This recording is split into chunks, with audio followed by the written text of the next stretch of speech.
Yeah. Let's play some Dungeons and some Dragons. Let's fucking go! Is my audio iffy at the moment? I'm on my AirPods, just like hanging out my question. So fun. Yeah. Sounds fine. Okay, cool. No, like background noise. Cool. Nope, no background noise. What level spell is Gender Laser, and how many classes get it? I think it's something you have to opt into. Yeah. Yeah. It's DLC. Hate the idea of DLC. Basically, But character edit vouchers for Monster Hunter. who remembers what happened last time? We went. Oh! I know this one. I'm putting my hand. Take up. it away. So, we went from the the Western Court, all the way over to the Autumn Court, which is in the southeast sort of plain of the Feywild. And the Autumn Court is a higher plane than the Cardinal Courts.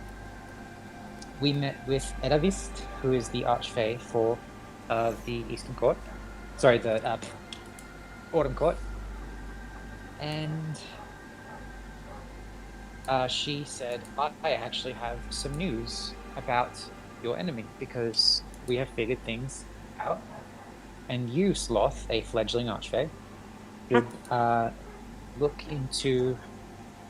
Well, sorry, the Pale Star, the fledgling Archfey, should look into peering into the Havengiven. Oh, yeah. And then we were going to do some peering into the celestial bodies, and hopefully they don't peer back. Maybe they can as a treat. Maybe it's a little treat. We'll say hi. Hey, okay, I'll take it. Muy delicious. But Did I miss Wait. anything? we do indeed pick up here in the Autumn Court, as you guys have reached this brief compact with Edda. Persephone still does not like the side eye that Sirius is giving her cats.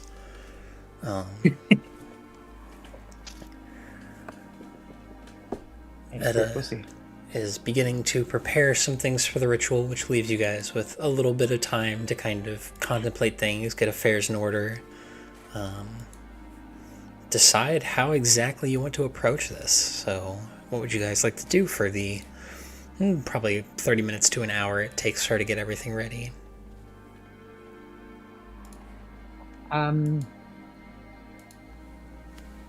If no one else has any objection, I have something that I'd like to do.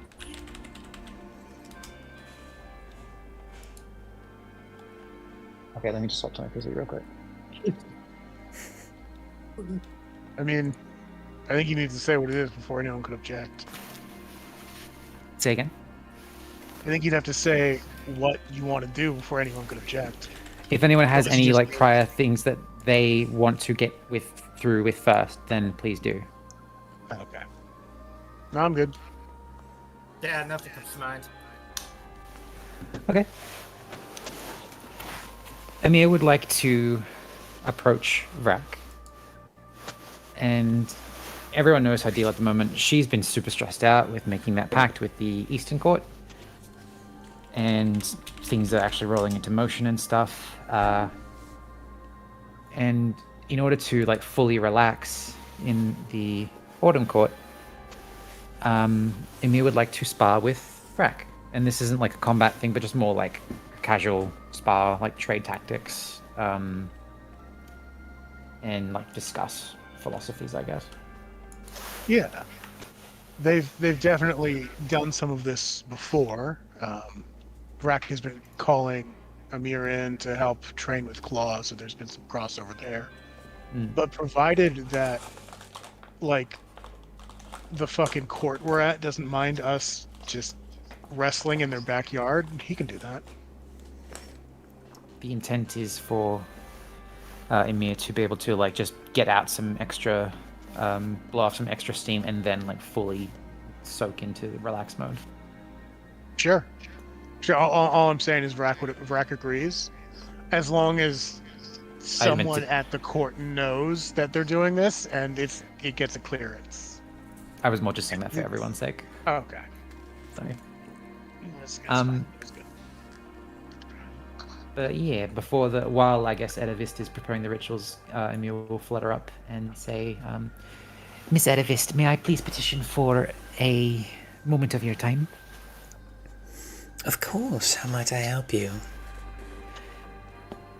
Look, it's no secret. I look very stressed. I've been through personally some things that are a bit of a first, and I just wanted to ask for some permission if there was a particular place that my friend Sir Vrakaram and I would be able to spar for a little bit and not disturb anyone else. Of course. There's a small pond out behind the house that should serve as a suitable place. Won't hurt anybody. Thank you very much for this blessing. If you need anything at all, please don't hesitate to call for me. I will be immediately by your side with the flick of a... Where is my sound? The flick of a... And she'll just like a teleport to like an inch away, basically. Just to demonstrate that she can teleport. How charming. That flex. So please don't hesitate to ask. I'll be more than happy to pause what I'm doing and help you. You have been so kind and hospitable to us. Thank you very much. Of I course. take my leave now.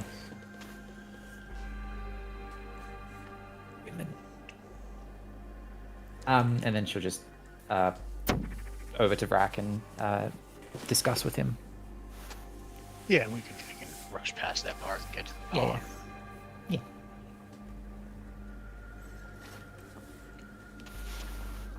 Okay. Game plan, one. sir. Yes. You first. Yes. I was about to ask if they're already ground. Game plan. Just run through your other sparring things that you would do with others, because typically I've just sort of been spectating and helping. But with me. Hopefully Was I can... there bluff some anything in particular that you wanted to practice or learn?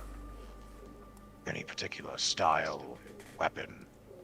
any sort of strategies strategies that I mean, you want to work with me when we're on the front line together, side by side. So are there any like strategies you'd like to employ? Like maybe you could throw me or something, or like what would you recommend tactically? Less of the purview of sparring or cooperative teamwork or something. Certainly something we can work on with these weaker the Can you hear me? training. Hi, Claude. Yeah. Yes. Hold on, I can't hear you. Hello. Oh. Hey. Yeah, your audio's a little spotty.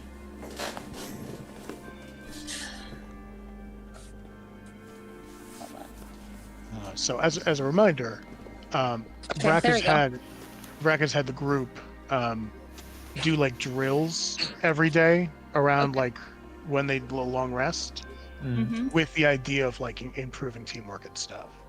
Yeah. So this is something I don't bring up every fucking time. It's like I said, like, okay, we're doing this and then moving on. Yeah. So that's not completely unusual, but specifically with Amir, yeah, we can, like, he's thinking here. Well, I have noticed your technique, or sort of lack thereof, when it comes to combat. You wound me, sir. She jokes, obviously.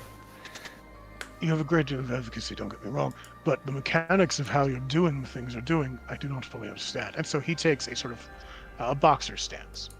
When I am to attack an opponent with only my fists or my claws, and his claws come out, the power is not coming purely from my arms. There's a pivoting. I'm drawing power from the swaying of my body, from my weight, from my positioning, my stance, more than anything. It's the turning of the heel that transfers power from the leg into the arms, more than anything. You don't do that because you're always in the air and you have nothing to pivot off of. Well, I could pivot off the air in a sense, like if I was to flutter and like use propulsion to, and she'll just like, and then just throw a punch or two like at nothing. But There may be something to that. typically, I've Physics. Go on. typically I've never felt like I need to, because monastically it's just as simple as throwing the punch. Like you say that the energy comes from the pivot and from the whole body movement, but for me it's all centered in the fist, and that's where it sort of coalesces.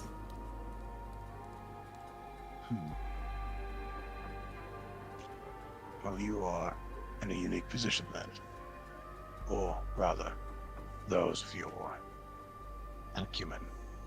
Don't get me are wrong, honed this to the is same rules.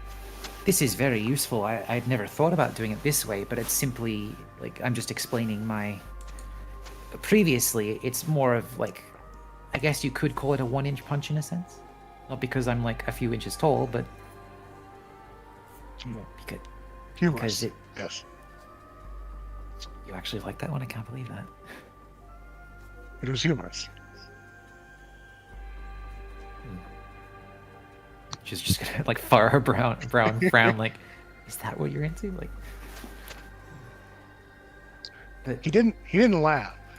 He just like looked up, recognized that there was a joke, and said, it's okay, I understand. A joke yeah, happened." but I think that's more than any reaction previously. So it's like that. More or less. Well, perhaps you can show me what you normally do, and I can try to impart some improvement on the form, if at all possible, with what I know.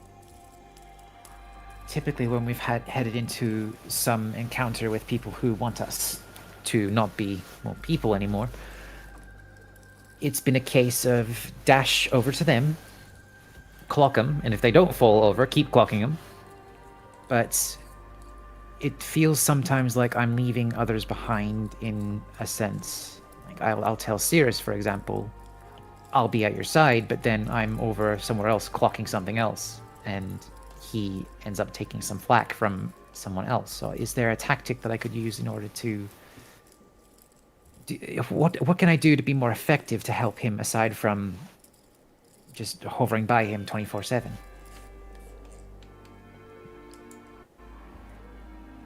What is your preoccupation with the sage? He's my very close friend. We have been, in the common tongue, I guess, work associates for the longest time. And then we had a mutual friend who sort of brought us a bit closer together. And then, I mean, it's like having a very dear friend suddenly up and vanish one day. You're worried about where they've gone and what they're doing. And then you find out that they're in the outside the Feywild, roaming around, and he means very much to me. And I would move Oberon's seat myself if that would mean keeping him safe and helping him.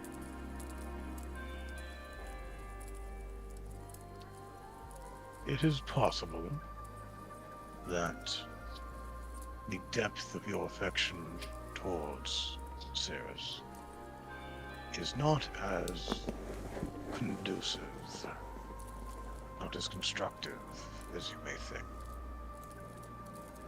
In battle, it is important, yes, for us to protect the less resilient members of our He's group. kind of squishy at times, yes. But it is also important that we allow them to stand for themselves, to trust that they know what they're doing, to not smother them necessarily. I think that when you zip off into the fray, that is you helping Cirrus. You do not need to stand firmly by his side in order to protect him, drawing the attention to yourself and disposing of threats before they get near him. That is almost certainly enough. He has I come would in. also. Go on. He has indeed come a long way, and he's an archfey now. So you have merit in what you say. The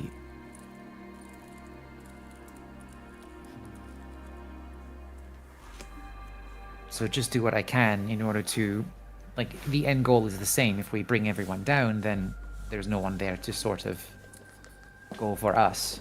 Like it, status quo just Create status an quo just opening. becomes. Yeah, sorry. If at all possible as well, create an opening for the others to take advantage of.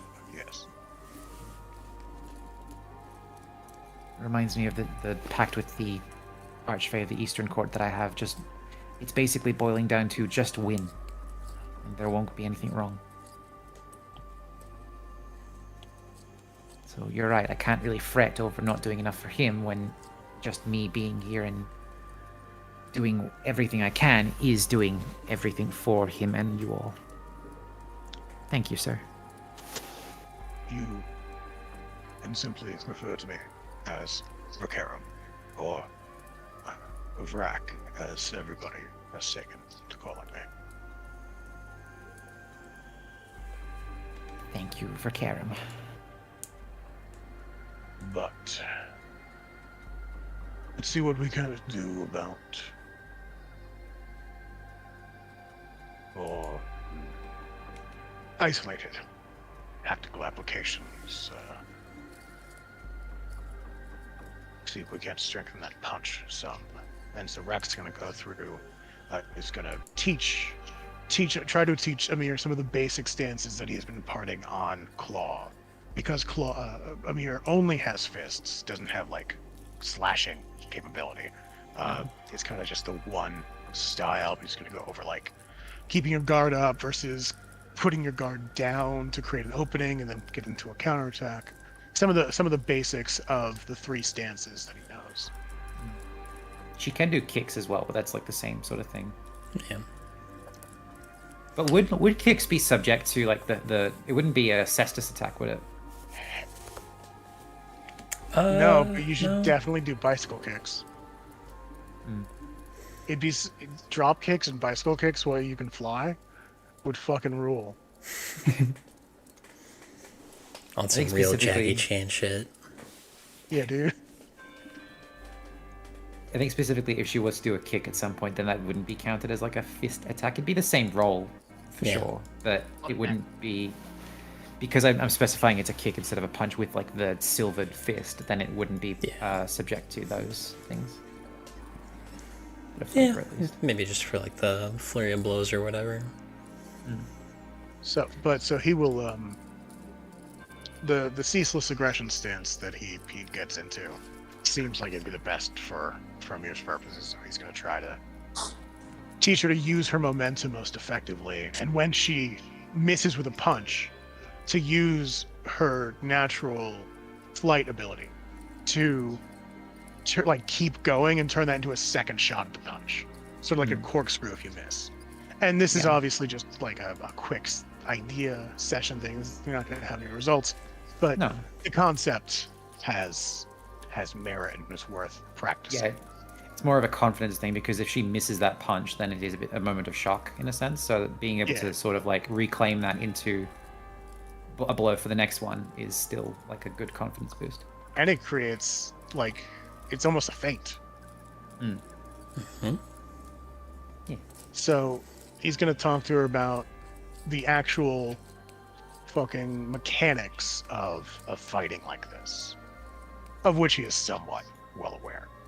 And also get into he can't help himself. He is going to dip into a bit of order ideology and talk a little bit about, you know, only as strong as your weakest chain, but be the best self you can be so that you can help out others can thrive. That kind of, this is a team, and that mentality naturally bleeds over into this, like into his martial philosophy, I guess we'll call it. Specifically, Vrak, when you were mentioning the team, say we achieve victory over the quarry and it comes down to your purpose and your drive versus survival. You've said numerous times that you will give yourself for your cause, but how can you if we're a team and we all have to be there for each other? It ties into what I was saying about, and when I got so mad with you that I hit you. You can't just give your name away without any thought. You can't just give yourself to your cause and self-sacrifice without thought, because... And she'll look back at Edavist's abode, where everyone else is, I believe. The loss of you would do far more harm than good. And for that, I am absolute. I am acutely aware of the dangers and what I myself am poised to lose in the event of my passing the line of duty. I know better than anyone what is at stake. But because we are a team, I must be willing to do that. And because we are part of an even greater team, a team which spans the globe, contains all peoples in it, that willingness, that acknowledgement, that one life can save millions, it must be made. I do not intend to throw myself into danger on purpose, in order to sacrifice myself. I do not want to be a martyr. Not no, at the very least. There's much more I could do. But if I do pass, if I do die, as a result of trying to save the world, and we do save the world, that is a price worth paying, because anything I could do pales when compared to the potential of all mortal kind. There will be many better men after me. We will go on to do great things, but only if given the opportunity. I don't disagree, but... And I know there are risks, and eventually we may have to make that trade, in a sense. But I'll be damned if I'm going to let you throw that away when there's always another option. I'm not saying that you will without thought, but if it comes down to losing you for our goal, I don't think I'll allow that. There is always going to be another way. And I want... So you make a slave of me then? No, Is don't that be it? stupid. I'm not being stupid. This is my life, to be lived and spent as I see fit. You allow nothing. I do not allow you to live or die. You do not allow me to live or die. We raise each other up, yes. But you cannot stop me from doing as I see fit with my No. own flesh and soul. No, I know. And I wouldn't forbid you from doing it. But you have to be prepared for me to fight tooth and nail to bring you back if given the opportunity.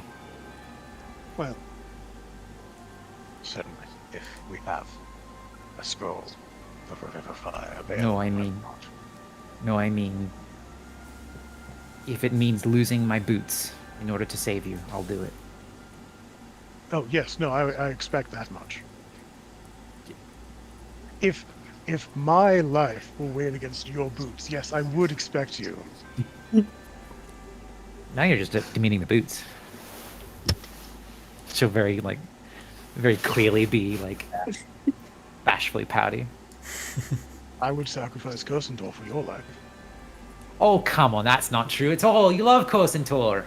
Yes, dearly. It was really fun to swing it the other day. I'm glad you did. That does not change my answer. Kosendor is a part of me, and it's integral. It is wonderful. But I would sacrifice it in order to save you, if such a situation were to occur. You're right. I'm thinking. These are tools. I'm just... Look, These are this objects. is... It's getting way too much for me. Don't die, okay? That's all I want. Don't die. There, I said it. I'll do everything I can to make sure that you don't give your life away for the cause, but there will always be another way to do it. End of story. I'm gonna have tea. You want some tea? I shall have tea. Perfect. Give me like 12 seconds. I need to bother Sears as well. Sure. Fucking cut to Vrack sitting at a table that is too small, drinking from a teacup that is too small. Yep. We'll have tea. Well, what has everybody else been up to in the interregnum here? While Edda is preparing the ritual and Vrack and Emir are doing some practice. Wick is really just kind of vibing. You wouldn't think it given just generally how he is, but he feels strangely at peace around this much wood. Yeah. It's strangely gratifying to him. He's kind of meditating, but not really. He's just kind of chilling.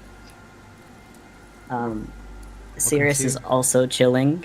He has taken one of the little red leaves that are falling everywhere and is trying to play with Persephone a little bit.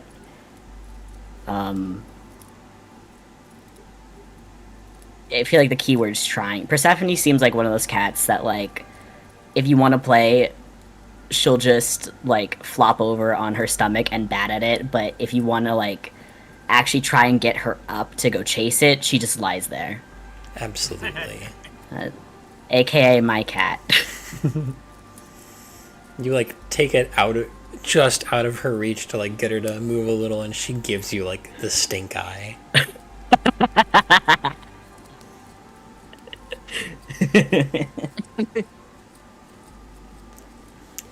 What about To the Claw? kitty. How's Claw doing out here? I mean, I'm trying to remember the area really quick because it's been a couple weeks. Trees. Very pretty Lots- trees. Nice A vistas. lot of pretty trees, floating islands. The ground Leafy is dragons. alive. Leafy dragons. Leafy dragons. I'm pretty sure you probably will find like a nice looking tree, maybe like a red maple to chill under. Probably just getting lost in thought about just everything happening in the capital, because that's still been on the back of his brain, especially since we visited the foe city. Mm-hmm. A little bit of the hands are still haunting him a little bit if he thinks too much about it. So he's just like, I'm going this way in terms of that train of thought. I really want Claw to like sort of contemplate all this while resting under a tree, and then he doesn't realize that that's another dragon. I could see that because he's The dragon's a little, just like, What troubles you, little one? You are pouting on my leaves, and I do not feel this is wise for you. You are in a land of relaxation. I would assume he's trying to relax, but is having a hard time actually fully relaxing. Yeah. Head full, thoughts thoughts constant. Mm-hmm.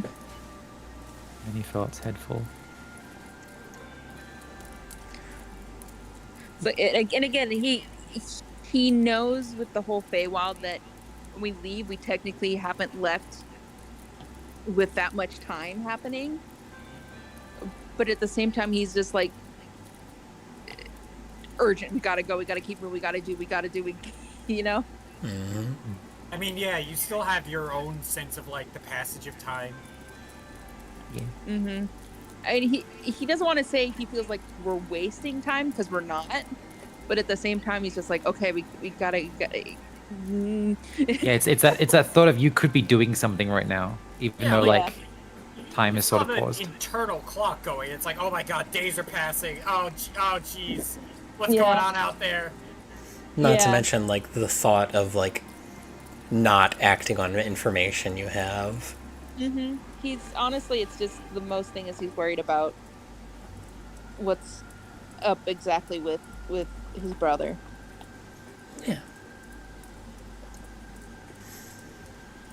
But some time passes with you all kind of stewing in these individual thoughts, having tea or whatnot, before a voice calls out, "Oh, Pale Star, are you prepared?"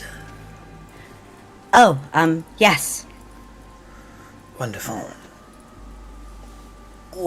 He'll get up and like he'll pass over one of like the leaves to one of the boys to continue entertaining Persephone.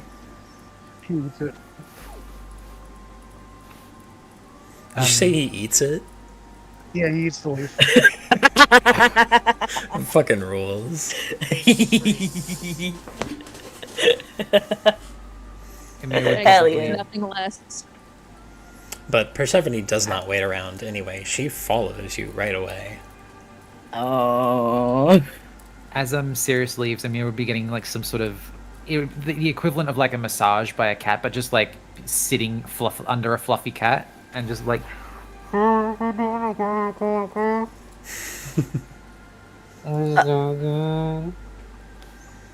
sorry? Face squirt. Like, you can understand me because of the fucking translate thing. Oh shit. But it's basically, if you need me, just give me a call. Right.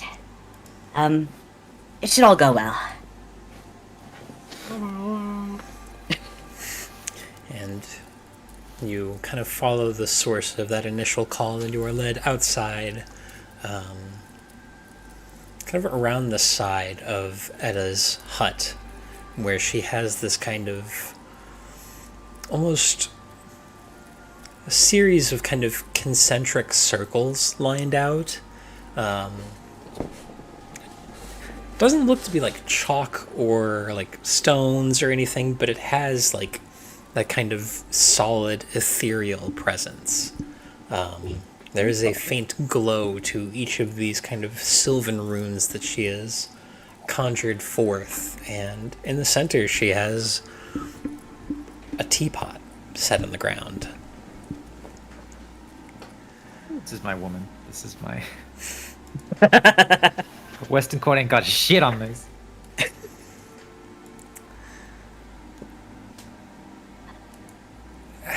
Granny. Yeah. Have you ever, perchance, looked upon the infinite? Or attempted to? Have you seen the night sky and tried to pick out the smallest mode of light you can see and try to focus on it? Yes, actually. Not so much, here, but in the mortal realm. During my travels, I used to look at the sky like that. But I think it was more just stargazing rather than looking into the infinite. Well, today we are going to do just that. Right. We are going to call upon the knowledge of the stars for Atropos. Are you prepared? Yes. Very well.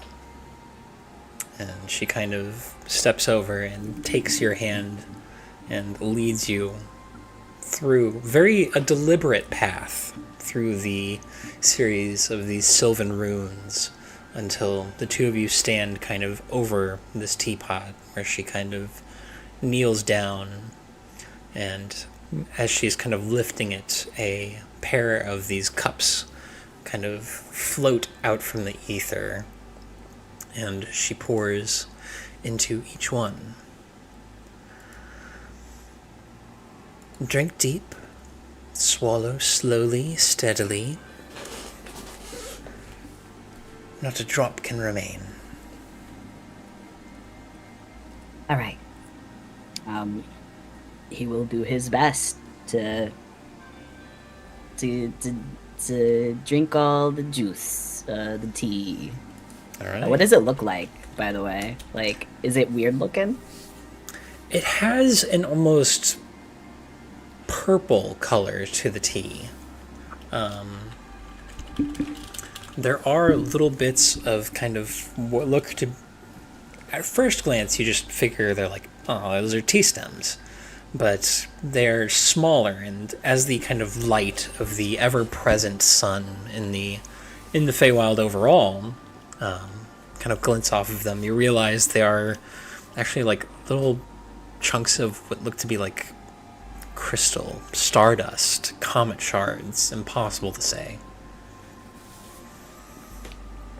Oh, yeah. It drinks smooth. It has an almost minty flavor to it. And almost immediately, your senses begin to numb. You feel your hands kind of clasped, and it takes you a second to realize you have dropped the cup. And Edda has kind of taken your hands into hers, and as you try to kind of look through this growing haze, you just barely see her at the edge of your vision as you realize the light is fading away and all you can see are the stars.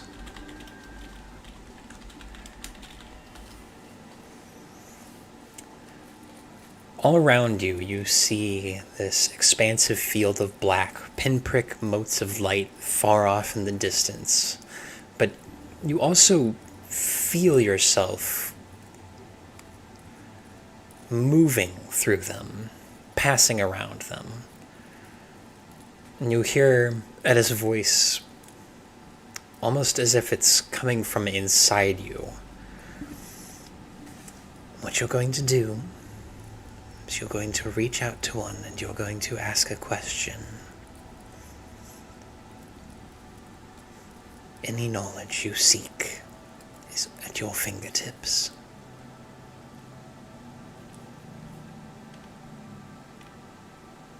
What do you do?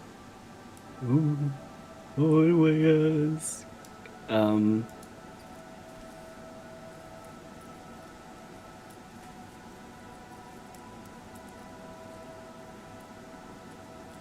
Man. We really gave this big opportunity to the head emptiest player.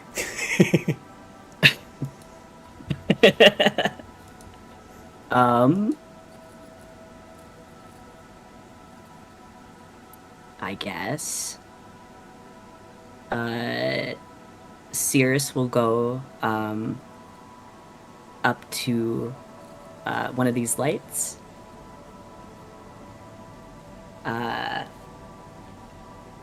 And lean down a little bit, like he's whispering a little secret.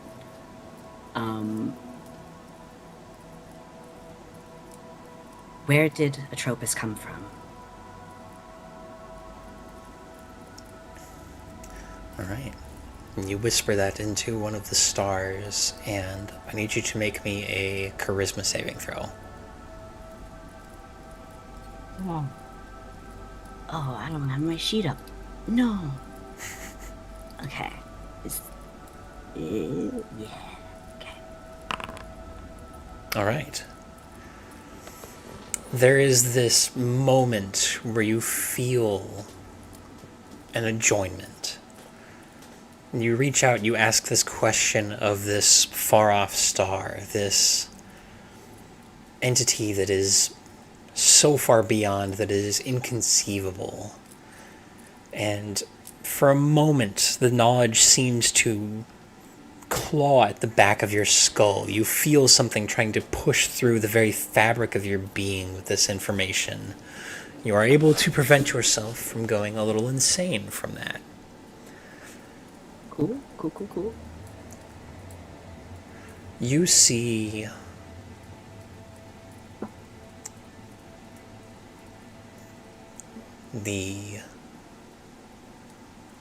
what you can only assume is the beginning of time.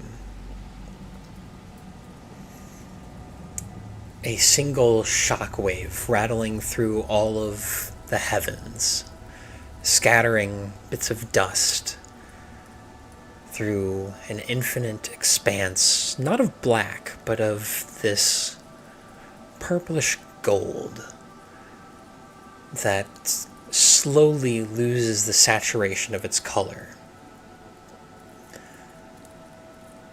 The dust seems to cannibalize all light as stars take shape in this sea, this abyss. Around them, you slowly see what look to be planets forming. You see the unmistakable shape of Veldalgoth in the distance, matching up the maps you've seen. Other continents on that planet as well. But your attention is drawn elsewhere, deeper out. At the very edge of creation, you see the cosmic mistake. Two planets form in the sheerest of accidents into each other. Like Siamese twins on the cosmic scale, they twist against each other, rattling through the infinity of the cosmos around a star that also slowly begins to lose its life. And as it burns out, there is a single retching scream that emits as the distended Siamese planet becomes one, withers. You see a face form on it, trapped in a scream, and you feel hunger as it begins to retch off through space. You see it crash into another planet, and a similar scream emits as that planet is shattered, and only seems to speed up, which you realize is Atropos.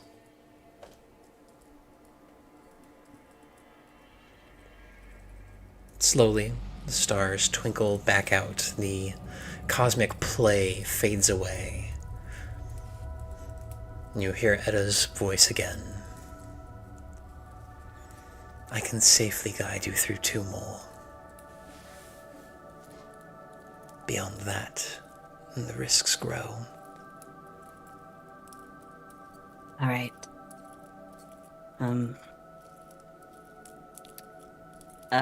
He'll ask another star.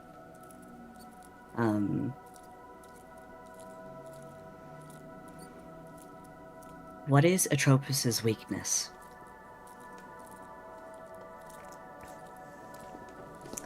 The stars begin to twinkle out until only one remains. And that slowly takes form into Atropos itself as it hurtles through the infinity of space. You begin to hear something from it, though, not the distended yell. It's almost rhythmic. Bum bum, bum bum, bum bum, bum bum, bum bum. A heart.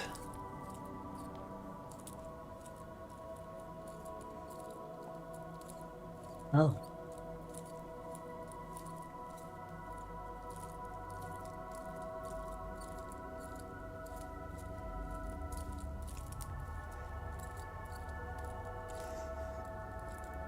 right, we've got one more safely.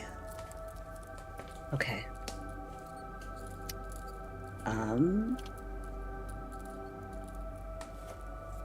Does anyone else have any ideas or questions? Because, like, that just answered, like, all of the questions that I had. Well, I would say, where is the heart of Atropus? Why is Atropus? Why is a trope? I mean, I'd assume that the heart is probably in the center. I mean, I can ask. No, that's a fair assumption, I think. Yeah. Okay, and any other ideas for questions then? Could ask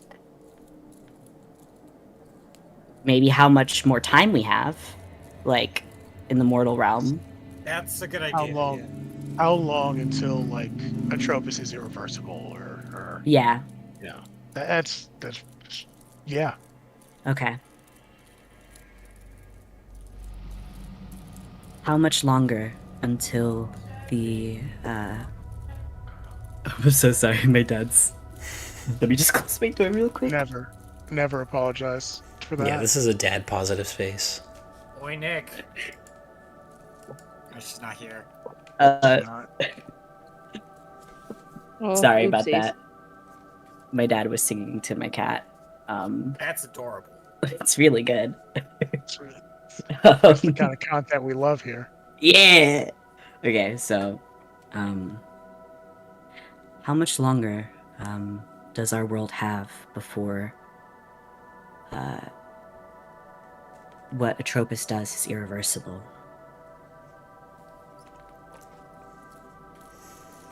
This time there's a longer pause.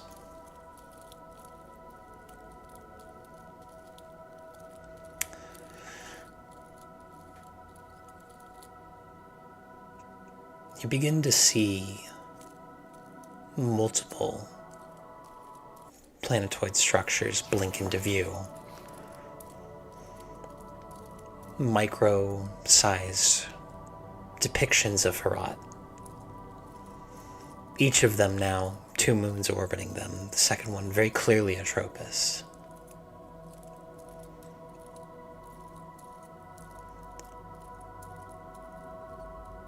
And it takes you a minute to realize you have the intellect and the general insight to pick up on this. It's showing you multiple timetables. Oh. And some of them, the impact comes fast. In others, it takes a little longer. In a disarmingly small number of them, the impact is avoided.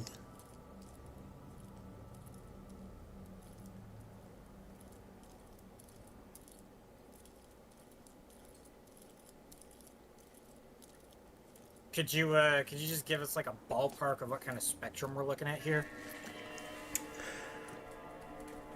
The projections kind of intimate that the most likely course,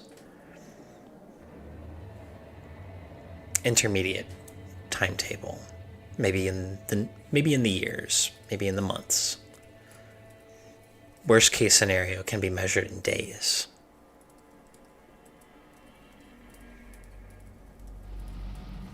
The cosmos give you about a 15% chance of avoiding catastrophe.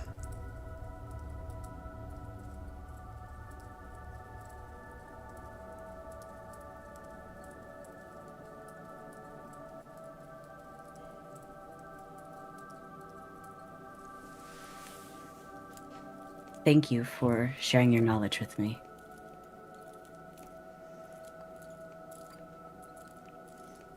If you're dissatisfied, we can keep going, but it will be dangerous. I don't think I have any more questions. Unless you guys have an idea. if the Cosmos are giving us a 15% chance, why 50? Like, what's the play to get into that 15%? What do we do? What is what the are difference? factors? Okay. Yeah. Yeah. All right. Enhance.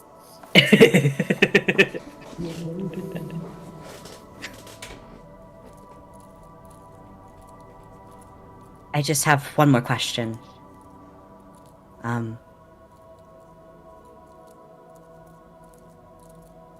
In the small possibilities of the future where we avoid total decimation of our planet, what is different there? What was done to avoid it?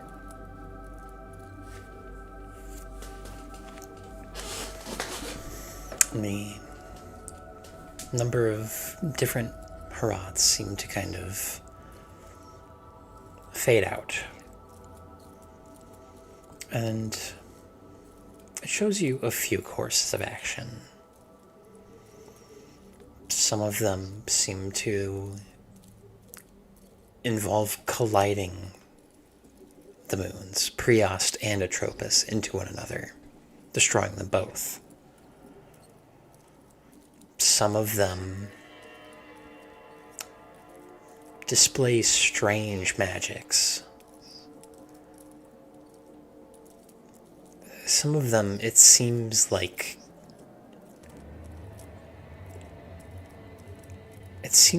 something jumps from the planet's surface to Atropos and pierces through it. Some of them, it has all sorts of different things. Some of them involve just near hits, where only part of the planet is destroyed.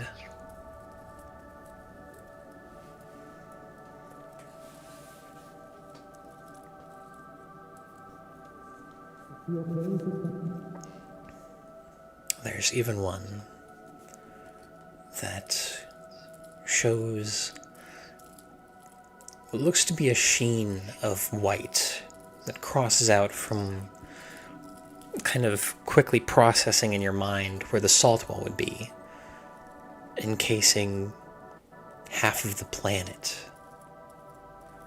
before a beam of light blasts through the heart of Atropos.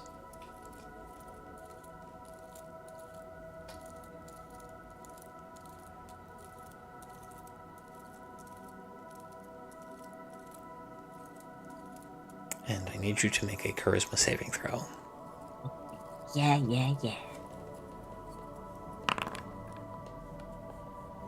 Okay.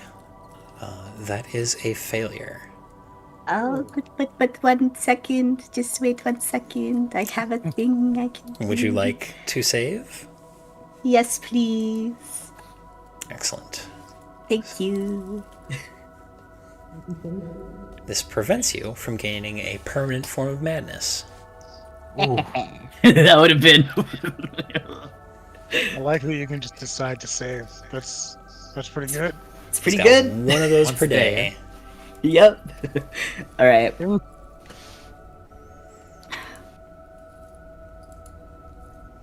I think that is more information than I thought we would ever get. Thank you. Of course. You ready? Yes.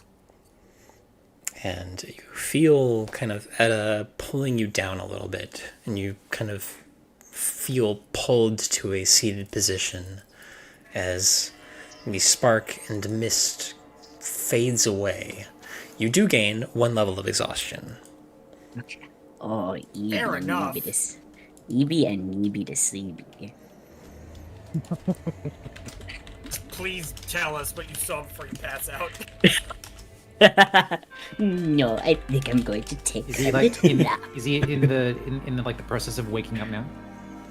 He never fell asleep. He just kind of, you saw both of their Yeah, but- eyes kind of cloud up, but he's coming out of it now. You see his eyes clear. Let me do my little. Sirius, can you hear me? Oh, Amir.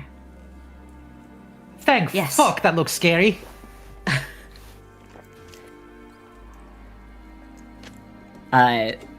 Sirius just has a dazed look in his eyes still, like... That was the coolest fucking thing he's ever done. Fucking Yeah. rule. Cooler than killing the Ash Keeper? That was pretty cool.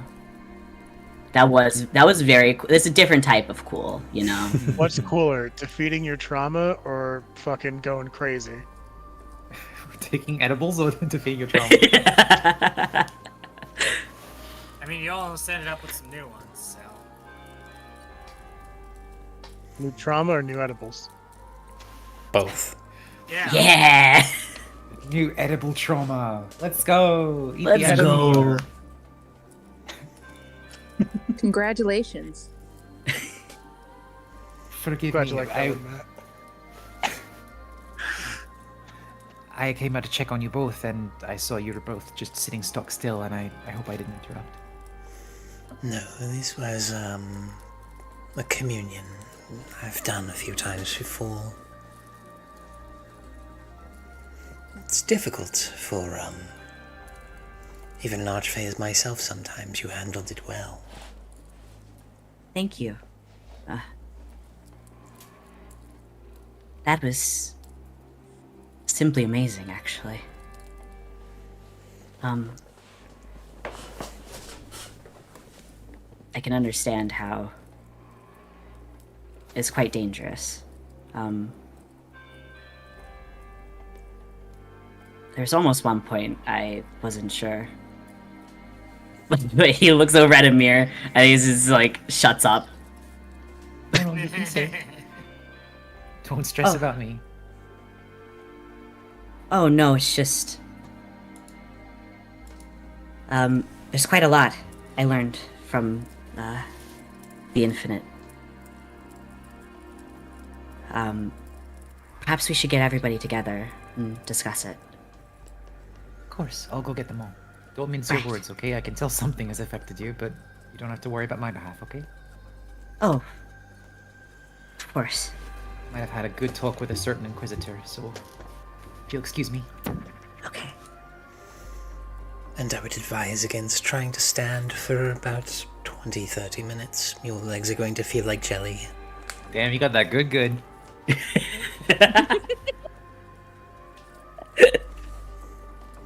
But Good shit. you are all able to kind of convene around Sirius, who is has the jelly legs. Yeah. It only took about like 5 minutes to do the full communion, but it feels like you've been like, it feels like hours to your body, like the level of Damn. exertion that was put on you. You know, in like high school when you would like get a friend and just sort of do like karate chops on their back, like to sort of do like a faux massage on them? Amir's gonna spend like 2 key points and just do that on Sloth's back. Oh. Seriously, back, sorry. Oh, thank you. So How'd it go? it went well, actually. I may have started off with a bit of a indulgent question. One that I was just simply curious about. Are leaf dragons tree or grass? They're dragons. Shit. Sorry, continue. That is your own prerogative. You've little to apologize for. I asked where Atropos came from, where it originated. I wanted to make sure that if we were to handle or take care of Atropos, that another one just wasn't coming directly behind it. But I'm not sure it'd be possible, or at least very unlikely. Atropus was a cosmic mistake.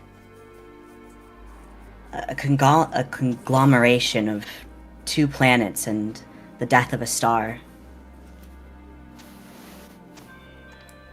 And it just goes, it has this hunger that drives it wherever it can go across the universe.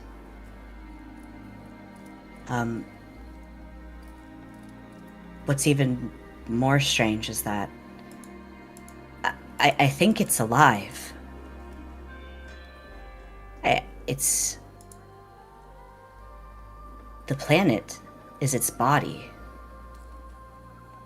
It has a heart. And that's its weakness. I believe if we can destroy its heart, or damage it, we could kill it.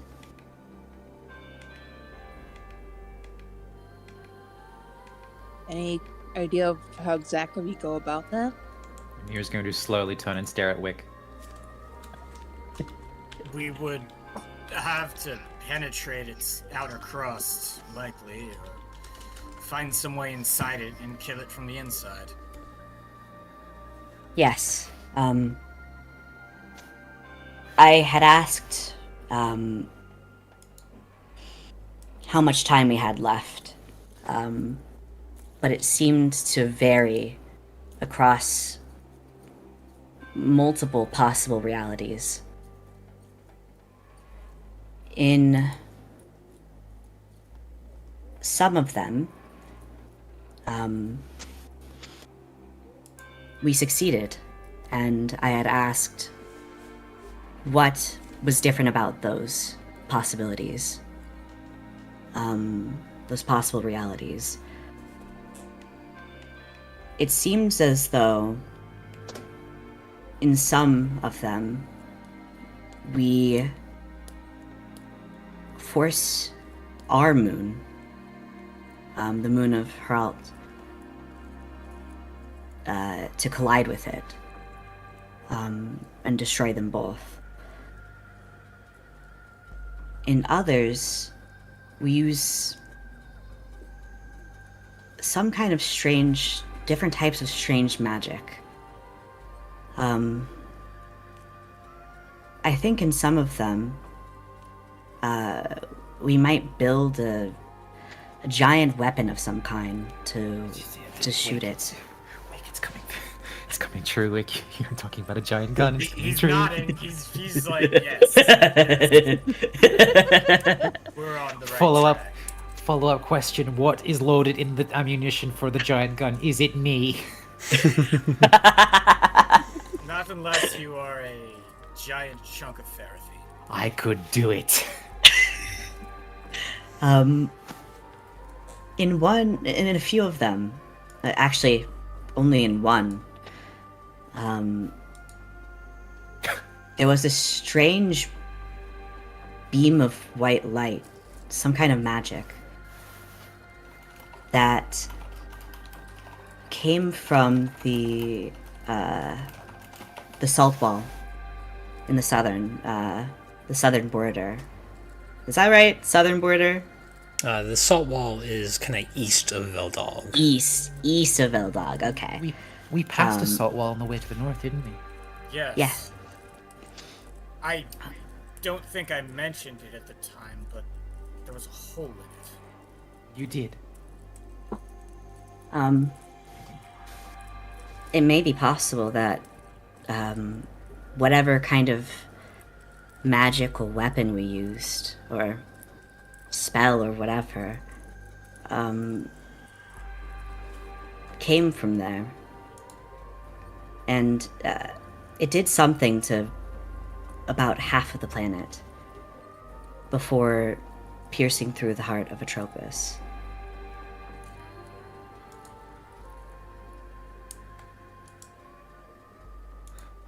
So there may be something in the lost continent that could help us. Yes.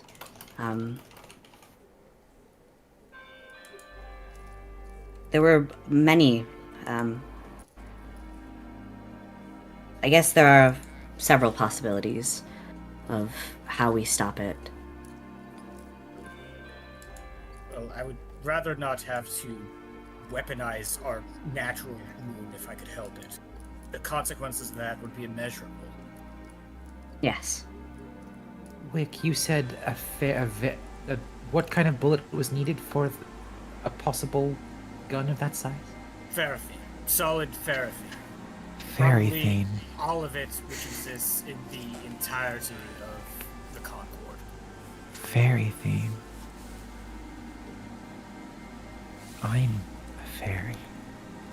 Sturdy though you are, Princess, I do not think you would survive leaving the atmosphere. Ferrithine. She's not listening.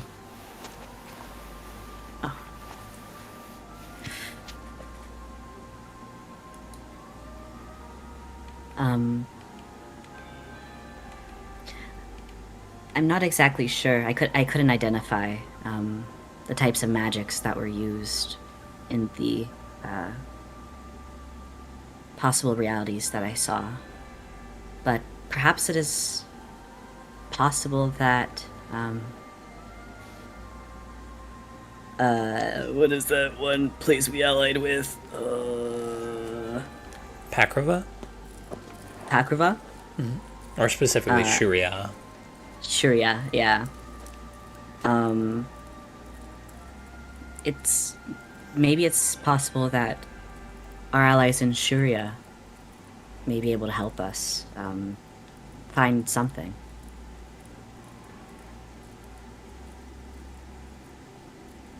Possibly.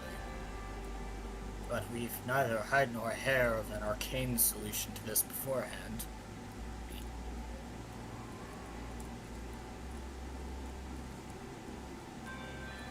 I believe we probably must play the hand we've been dealt. Ferrithine.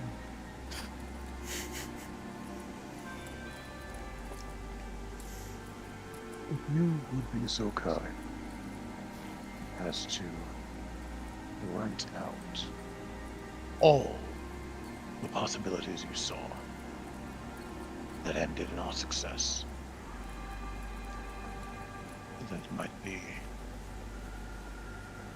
valuable, both for ourselves and for the report we will inevitably have to supply to Drelazar. It may be wise as well to also, if you have seen any that we failed, to show that as well. Learning from the mistakes, so to speak. I didn't focus too much on how we like in the ones that we failed, but I could give a general estimate of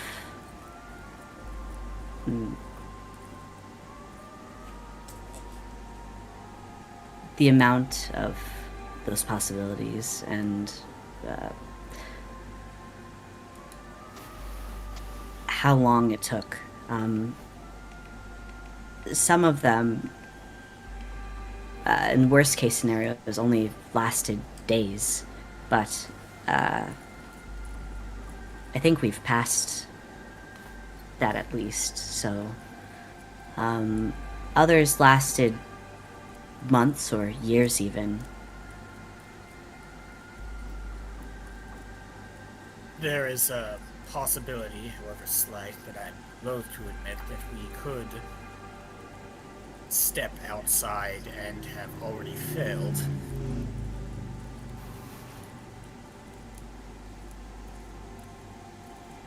I shouldn't have said anything. That seems unlikely. It's likely enough for the Cosmos themselves to have informed Ceres as much.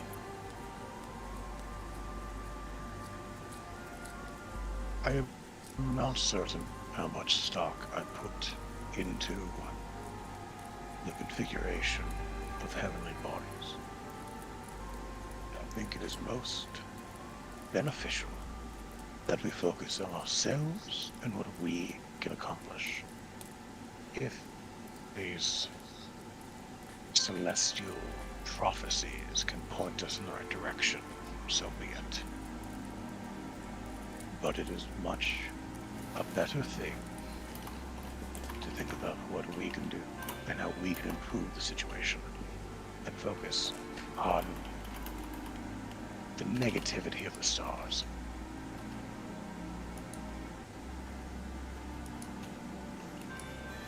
These sorts of divinations are often purposefully vague.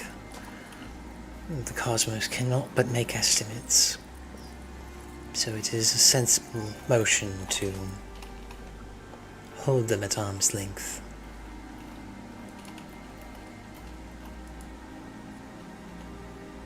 Nothing is written in stone yet. That is for us to decide, chisel in hand. So, we should appraise ourselves of the suggested options. Try to determine the best course of action. And consider any alternatives the stars did not shine upon. I will confess that the prospect of some sort of secret weapon lurking just beyond the salt wall is intriguing, but all the same, I'm loath to go chasing after a total enigma at such an important juncture. Hey, as long as you don't attribute yourself to being a weapon for this weapon. What? Pardon? You know how you consider yourself just a weapon and nothing more? Weren't you just a moment ago volunteering yourself to become a projectile? That's more of a personal thing, and thank you very much for taking that out of context. If I get the chance to punch a meteor, I don't consider myself a bullet, I consider myself a fucking champion. This has been most illuminating. Thank you very much for performing this ritual. Of course.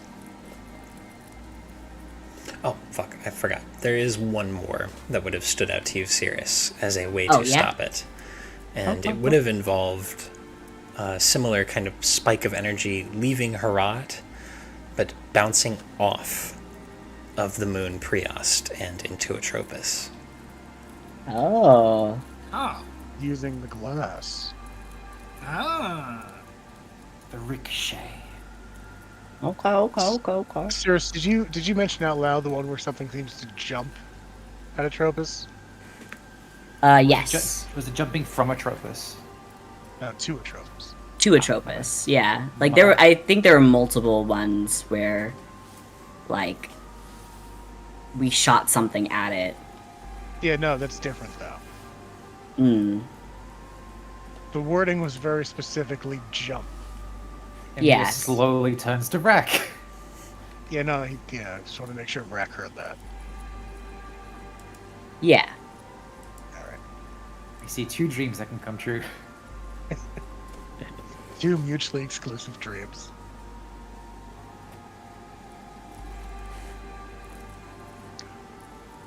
Oh my god, you jump into the air, but then, like, you don't have enough height, so you have to land on something. You land on me. I punch you further. You jump off my punch and get enough velocity to get there. Never before did I think that the fastball special would involve the little one propelling the Hell yeah. innovative, New ground. daring. Yeah. Well, Someone's going into the atmosphere, and it's going to be in this year.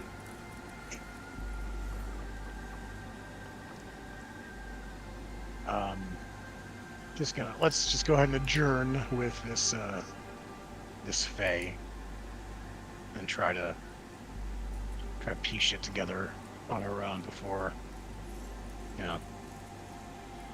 any next step. Absolutely. She kind of steps away to give you guys some space and offers to make everyone a lunch. And as you guys are piecing that together, we're gonna go ahead and take our break. Yeah. I need fucking water.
I love fairies. I never would have guessed. If I was a guy, I'd fully lean into the fucking croc a bit of just fairies! God. Based So- on Crocker build. We pick back up. Yes. Yes, Turner! You're feeling based in Crockerfield, aren't you? Decent. Sorry. That was a decent Crocker. Sorry. Unconscionably good Crocker. Cracked Crocker. We pick back up as you guys, Edda has kind of given you some space to contemplate everything that Sirius just learned. What would you guys like to do?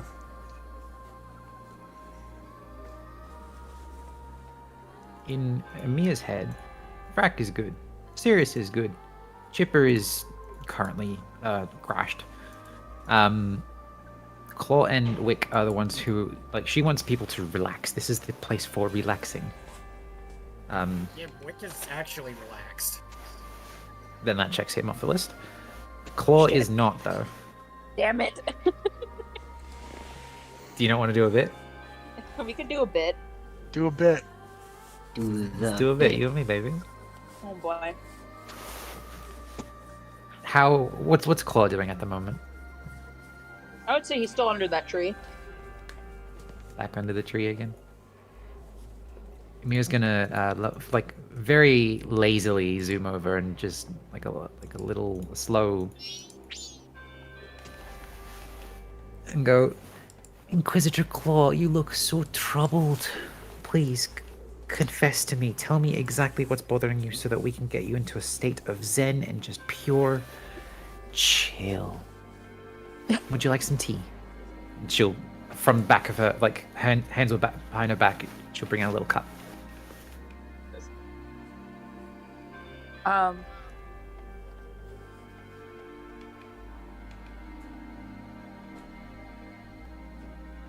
It's just tea, Claw. It's okay. You'll like slowly look over to Amir, give her like a deadpan look, take the tea, and then just to go back to trying to just kind of sitting there like this. I'm fine. Don't worry about me. Very taken aback. She's like, but you look like you have such pent-up stress. This is literally the place to go to get rid of that, and let me help, please. But it's hard to relax when there's so much at stake right now. Amir.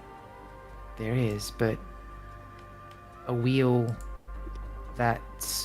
I'm not making up a fucking metaphor before. Fuck that. Someone told me recently that if you're so focused on trying to achieve your duty, you fail to notice the frays at the seams. You need to take a breather, take some time to take stock of your situation, and to be at your best, you need to make sure that you're in working order. And I can tell that you, as I've said, are falling apart at the seams, it looks like. I'm not falling apart. Just concerned is all. That's it. I'm just concerned. She is going to like softly stop flying and land on his knee. Please at least share your concerns. It's not right for one Inquisitor to bear the world. I mean, I'm not trying to. I'm more just bearing my brother's in the capital. The capital that's asleep at the moment. Yes, but he's awake and changed. Berkaram, even the spell showed me. And I don't know if he's under the quarry's influence or if he's just finally fallen under my dad's rules, but I'm worried that he's not the same person that I left. Not the same person. Well, I'm worried that we're gonna have to fight him, and I don't want to kill him. He's the only good part of my damn family that I have. So, have we fought the quarry before, like with Amir and party? Yeah, they're the guys that took over the White Dragon. Oh yeah, And, But and that- also took over Wick 12 times in that fight. that's a separate story. No, it's super not. We fought the quarry. A quarry got like beat I out meant of like Wick. That was Oh, well, yeah, okay, it's that really actually. the same story. It's the same fight. The same fight. Yeah, my bad. I mean, that actually does help because, well, as our lovely Wick has discovered, that can be reversed. Yeah, but that's the thing I'm worried about, Amir. What if he's like that not because a quarry is possessing him, but because he chose to be? Because I left him in that damn household.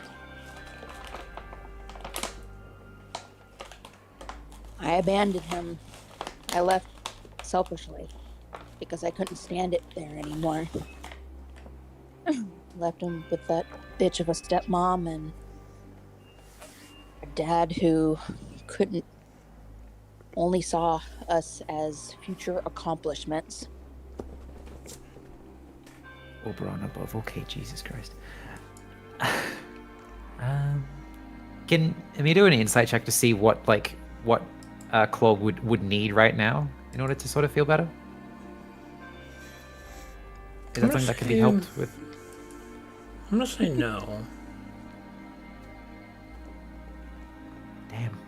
Generally speaking, Nora, you don't roll against party members. No, I That's just know. RP. Yeah, I just mean for RP, like related, like wanting to help. What would be the best course of action, sort of thing. Animal handling. Oh, I'm gonna say. It's never not fair. It's never not funny. I'm gonna say this is something the mirror has to figure out.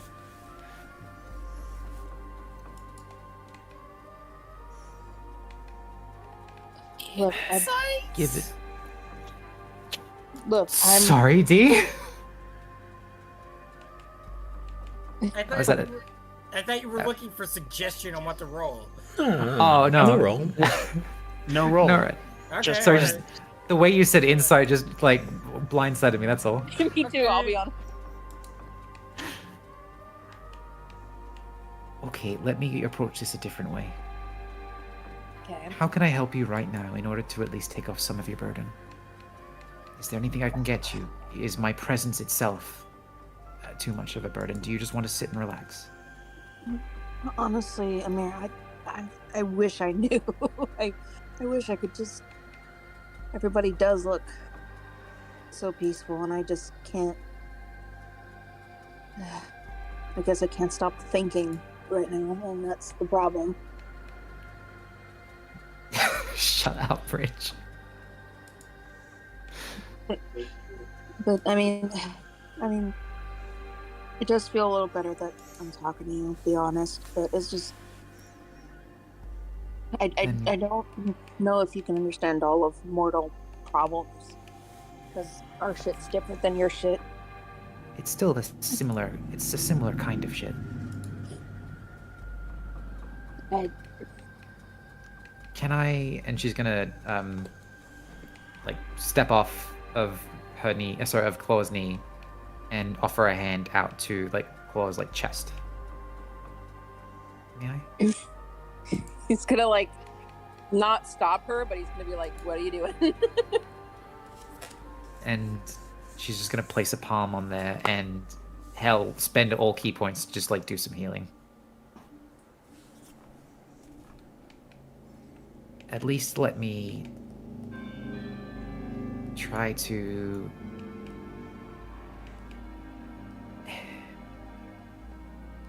I'll just do what I can to help. Because Your thought is very appreciated, Princess. I'm presuming that like some like healing at least feels nice. Yeah. He's gonna kind of. No, go ahead. For as long as you need, at least allow me to try help with your burden and bring you some measure of comfort. Because it would be remiss to leave a friend behind when they're in a place of extreme comfort and they cannot because they're troubled. We could really just sit. Sorry, go on. I mean, yeah, just sitting might be nice, actually. And a little company might actually not hurt. Thanks, Amir. Right. Let me hold your hand and just sit. It's probably end up just being his claw because she's so small compared to him. It's just.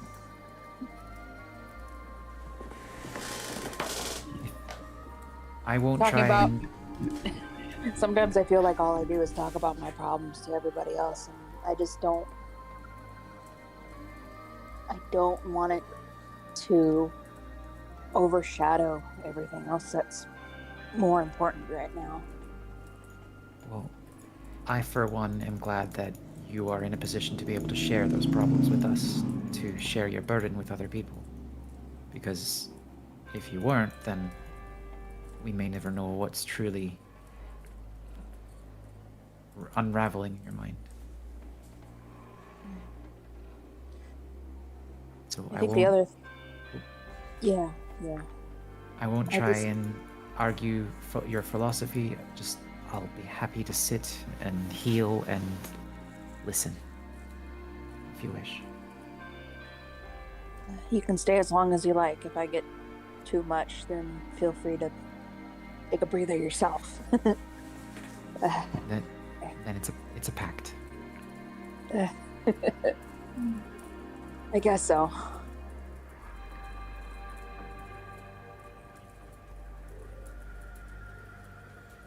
And I presume they would just sit and Claw would just talk and Amir would nod and offer sympathies, empathies, everything. Claw will probably do a TLDR of the issues that he has that she probably hasn't heard much of before, because I don't think he really talked too much about his issues with Amir, at least. I know he talked about it with both Brack and Chipper before, but not really her. I'll send you that TLDR document later. Sure. But she will make it very known that she's like not intending to go anywhere. Like even as many times as he would say, like, if this gets too much, you can leave. It's okay. It's okay. Sorry, she slipped out. Like if it gets too much, you can leave, and won't trouble you. But she very clearly states her intention, like she's not going anywhere. Absolutely.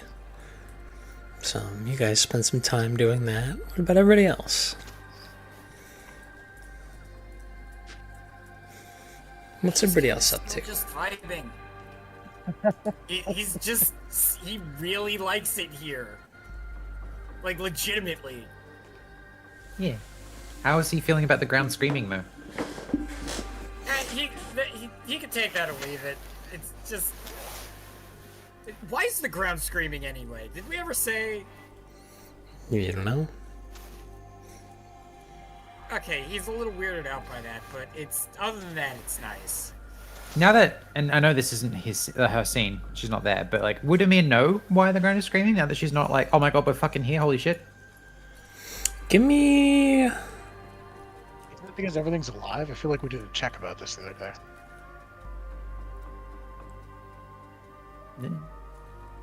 I can't recall. Give me History or Arcana. Oh.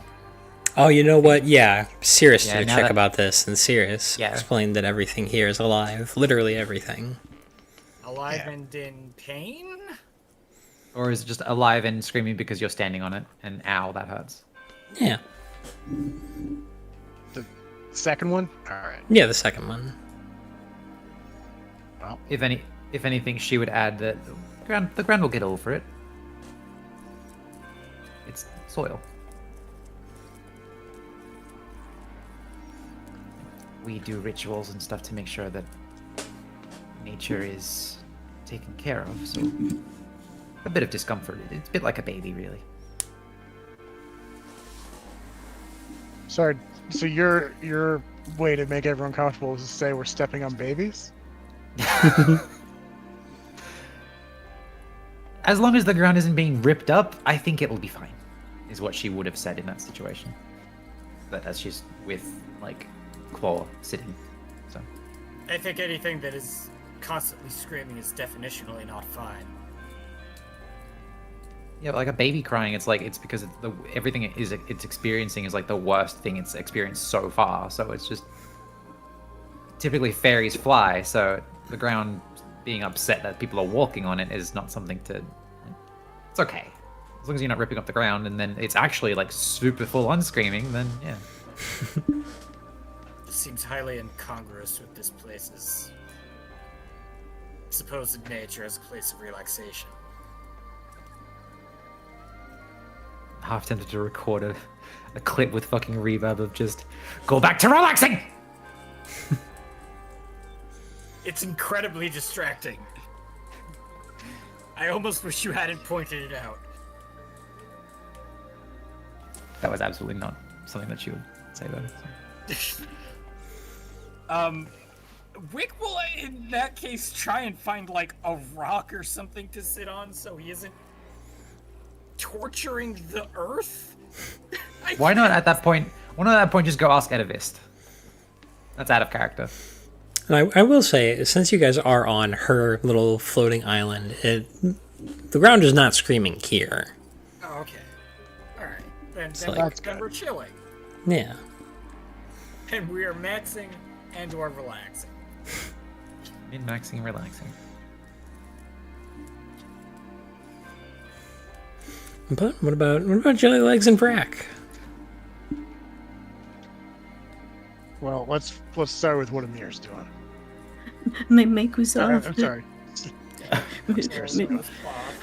Make me soft. So, Sirius is like talking to Edda? Edavist. Edavist. Thank you. You and Fae names. You didn't even know fucking What's the name of the dragon friend that we have? This is just information in general. No, it's the If question. I don't write it down, it doesn't stay. I don't. It starts with an F, I think. No. Doesn't. It doesn't. Oh. They even Amir nor even Micah, stopped please. himself from saying all of it. Begins with a Z. Oh. Starts with the F of friend. Yes. F a friend. What's Zills- Sirius up to? Zilzarus. What is? Yeah, Oh, Zilzarus. what's Sirius up to? Let's get this back on the rails. Okay. So, I already forgot her name. The name of Edda. the fist. Right? Mm-hmm. You did it. Yeah! So, Sirius is, probably, like, struggling to get through he wants to ask her more questions about, like, oh, what's, like, the nature of the tea you'd made and all this stuff. But he's, like, all the conversations interspersed between, like, eepy little yawns that he's, like, very hard, like, very much trying to cover up. He is Eevee. Eevee. Yeah, she just kind of like, cause she's like making lunch for everybody, some like sandwiches and shit. She's kind of like, yes, darling, that's wonderful. Can we please get the image that Vrak just put in Clubhouse into the stream, please? Wait a minute. I am dead. It is not fair how funny that is. It's pretty good. That's not gonna show. pretty- Come on, It's pretty nice. Yeah. match onto the tab. Let me know when it's up. It's up. Why is no one having a good time? I specifically requested it. Yeah, there you go. Oh my god. Implication I'm choosing to take from this is that AU Emir is a cop. No, ew, ah.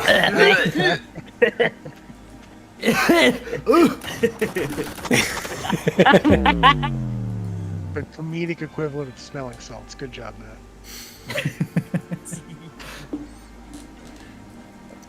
I only catch dubs. The only thing relevant about that image is that she's gay. Anyways, Thank you very much. Cirrus is sleepy. Yeah, Evie and try and ask questions, but it all comes out like, what did you in that team? Or is it Rajik poetry from the cross? Like that. Yes, darling, just take the time, breathe deep, sit down, relax. Before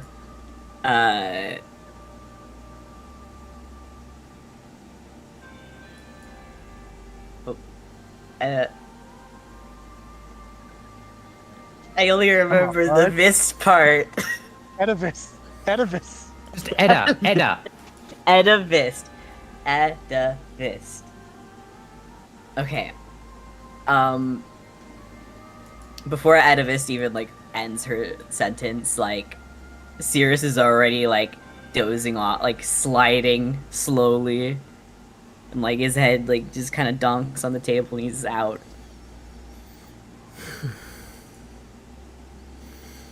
Nobody handles it well their first time. And she kind of like side-eyes Persephone and murmurs, "Isn't that right?"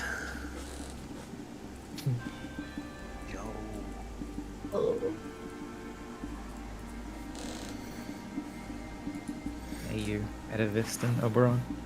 To which Any sluggers Persephone just slash fucking sprawls out over your neck, Cirrus. Hell yeah. And love is 1,000 pages. Mushrooms. I've texted Nikki asking what Chipper will be doing post information dump and relaxing for a bit, but she has not responded. This was only like a minute ago, though. So. Yeah. She's busy. That's alright. Chipper's She's just doing some research. reading. There's a bunch of Fae bullshit that she wants to write about. She's trying to devise a new spell that will just let her, like, consume Cirrus's brain. What? So she can, like, directly take in all that information. Oh, Because trying to extract it from him right now is completely useless. okay. If I had to take a crack at what Chipper would be saying in like a relaxation state, it'd be something like, I love making the mansion, of course, but don't get me wrong, it's nice to just sort of sit back for a while, you know? Just read a book. Pretty good chip. Good shit. Vrak's better. Speaking of Rack, what's Rack doing? I'm pogging. Blindsided at my win. Yeah, no, that's completely derailed my train of thought.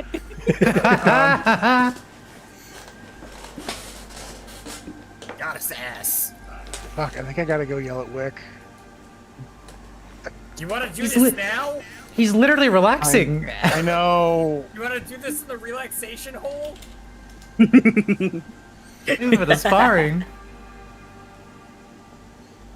Yeah, I think I want to do this in the relaxation hole. I think it is required to establish this before the next phase of the journey, because otherwise it partially invalidates the next phase. So, All right. unfortunately, I hope you're I ready hate for to that do this. S-Link with the princess to go down a bit. they don't go down. They can't. So, fucking get Yeah, Persona they- fucking 3 they can. Yeah. They removed that Well, it was mechanic. fun. Yeah. The Virgin So- S-Link versus the Chad Fallout Karma. You've lost karma. Brack is going to find Wick, which shouldn't be too hard. He's just sitting somewhere, not Yeah. thinking for once. God, Don't look at it. I see it too. Don't look at it. no, my Yeah. God damn it is that I hate to disturb Wick when he's finally I am having a here nice time. to cause problems on purpose. Brack would never say that. Get the fuck out. So Brack finds Wick and sort of clears his throat to get his attention.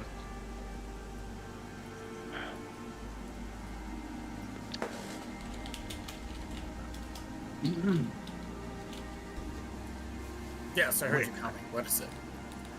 Of course you did, yes. I would have words with you if you were willing. I don't have anything else I'm doing at the moment. It's quite nice.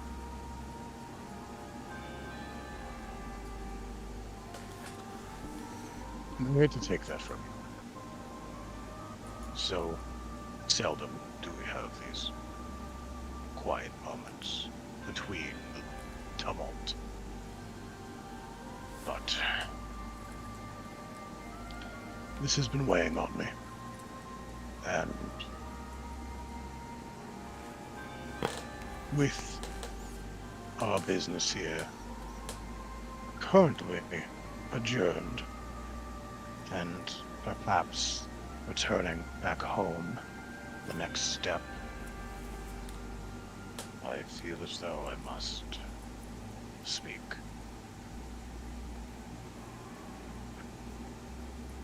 This time, we communicated. I imparted that if the issue of your Nestlewood were not resolved before leaving, before returning, before heading to capital, that I would strike you down. And I'm a man of my word. I would not make myself a liar. But I truly do not wish to do that. How you have managed to turn this around. When all this business started, it was contingent on my either succeeding at this or tendering my resignation, and you've turned it into a matter of life and death.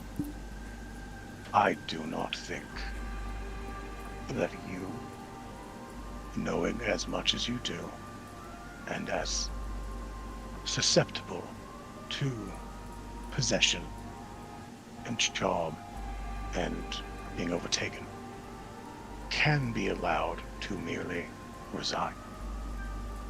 It would be a glaring vulnerability. At least with the quarry.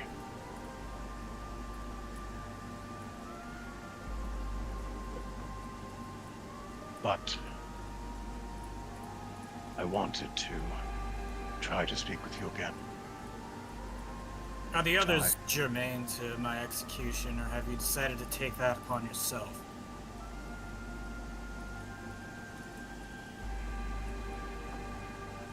Do you mean, have I told everyone else that I have...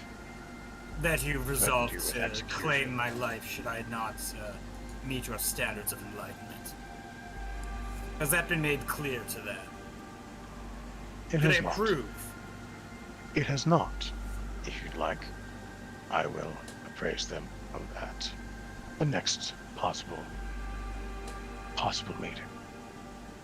But I sincerely hope it will not come to that. And yet you have nonetheless thrown the gauntlet down.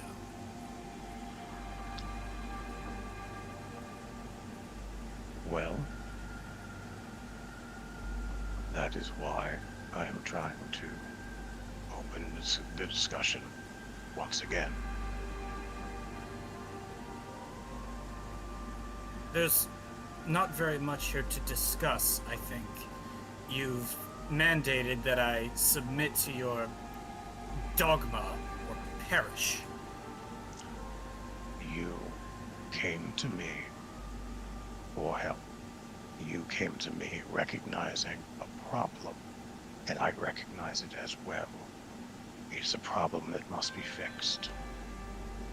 I cannot take you to the capital. I cannot take an empty vessel so susceptible to being overcome to a land rife with spirits. You have shot me many times, though you have not pulled the trigger yourself, and it hurts all the more. This is your face behind the gun. I've shot you thrice by my count. And each time, it has stung greatly, just of flesh.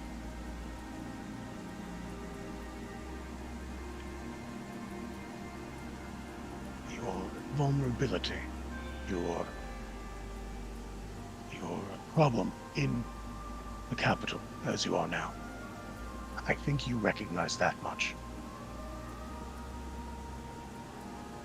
Did we not just guarantee Corey will not be able to overtake our troops in the same fashion that I have been previously?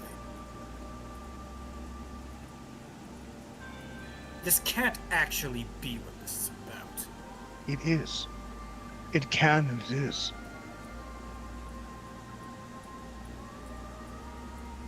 If your preponderance for treachery, albeit unintentional, is a valid complaint.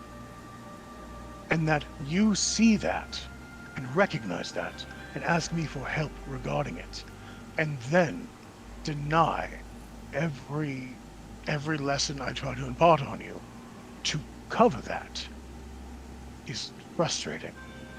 And I understand it must be frustrating from your perspective as well. Vercam, I will be perfectly blunt, because apparently it was not clear the first time. I understand what you're attempting to do with Claw and Cirrus, especially for Cirrus, because it seems to have quite evidently helped him. But your help, in my case, has amounted to quackery. Because you have not allowed my help to find purchase. If you reject what I have to say, what I have to teach, I cannot help. I was willing to humor you and to accept what you have to offer you, up until that damnable atrocity appeared in our skies. We are out of time. Don't you understand? Not here, we're not. Yes, not here. But as soon as we set foot outside, the clock will start again.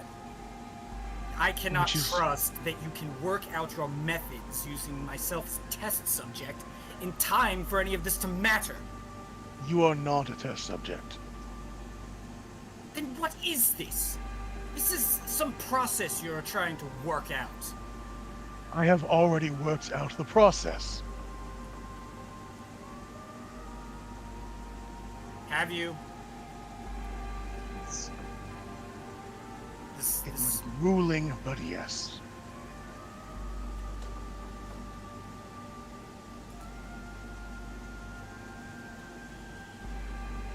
The point I dread to reveal the purpose of the lesson, because that defeats the point of the lesson.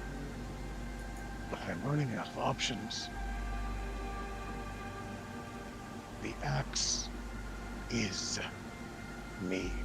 Yes, the axe is a part of me, and it is proof of me, and it is proof of my power. Of course I knew that. I was present when it was made. I'm not Why? immune to metaphor, no matter what you may think. And yet you only came back to me with calculations. The point of the axe is that it is proof that what I have to say, what I believe in, is not mere belief. Before, I was leeching off of Bahamut. But I broke that cycle and realized how to tap into inner potential and the potential of others in conjunction. How to strengthen the soul through cooperation. I am not testing things on you. I am trying to have you do some of the same things I did to help realize what I realized. But that is the question, isn't it, for Kara? You want to believe that whatever quality you have that enables you to perform these soul arts is transferable to others. Not transferable, replicable. Yes. I do not expect you to leech off me the way I leached off Bahamut. I expect others to be able to learn from this example. In fact, others already have. Members of the March Concord have been able to cast aside Bahamut's influence and begin the process of rediscovery. I've never been under Bahamut's influence. I have nothing to cast off. I am You only do not myself. need to cast off shackles in order to strengthen your own self. The shackles merely inhibit your ability to do so. But, regardless, Wick, I understand. I understand that you do not believe the things I believe. I thought you might believe in me, that I'd earned some amount of trust. But I understand, empirical as you are, you need proof. Here is what I propose. I have one final test, one final gambit. If it does not work, I would like to leave you behind here. That would be a satisfying loophole of my own promise. And it would allow you to resign, perhaps resign here. Time. But if what happens, if what I can do demonstrates that what I say has merit, then we stay here a while and go into this earnestly.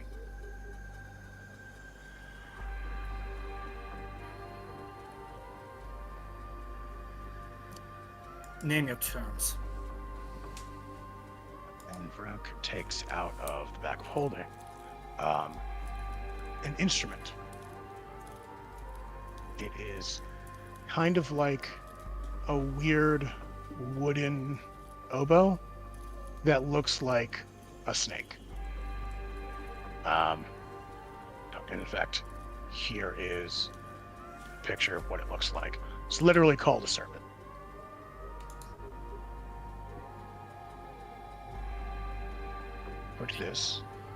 Put this, the reed, to your mouth and blow. I don't If have no sound is lungs. produced, that will be the end of this. I don't have lungs. You have Nocti all the same. What? You did not even. What? You have lungs. You have breath. Even if you do not have flesh and blood, you still have the components of a soul.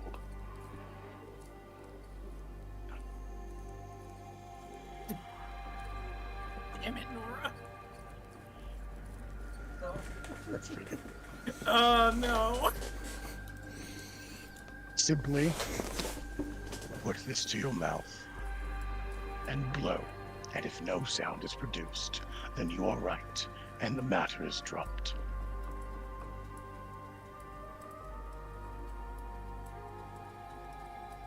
Hey Matt, I'm gonna bust out a quick detect magic. Okay.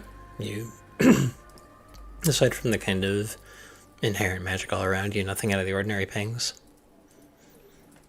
I can assure you out of character, this is not a magic instrument. This is not a magic flute.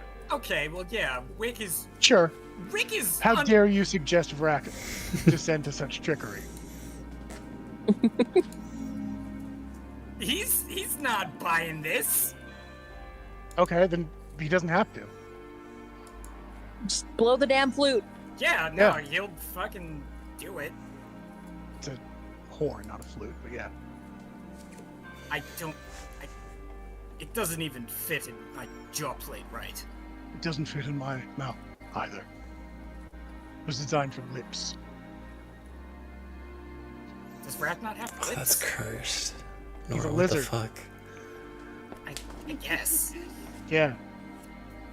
It just, the skin just kind of ends. Alright, yeah, he's gonna just sort of awkwardly bite on it, and does anything happen? What does Wick do when he bites on it?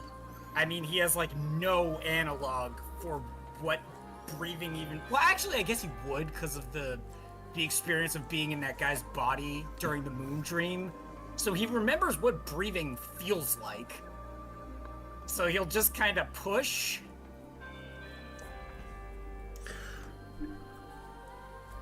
I want you to roll me just a straight charisma check.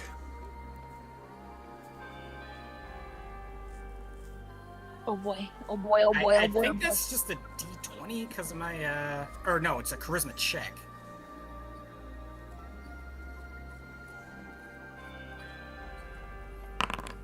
Yeah, it's a 7. Okay. Nothing? You recall the sensation.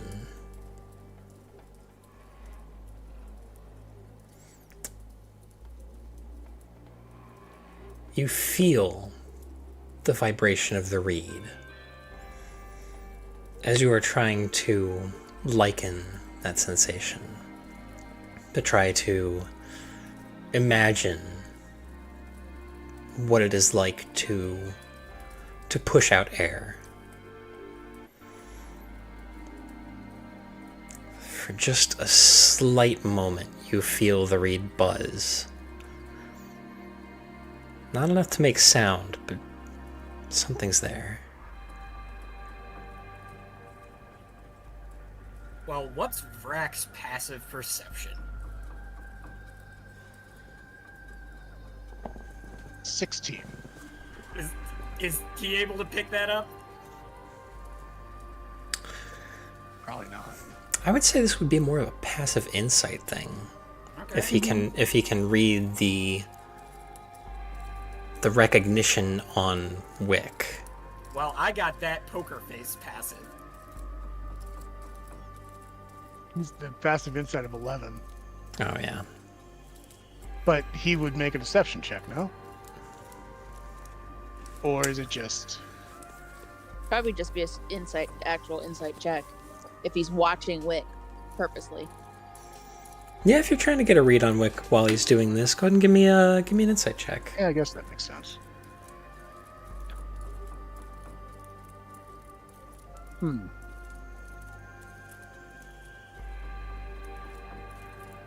Wait a second.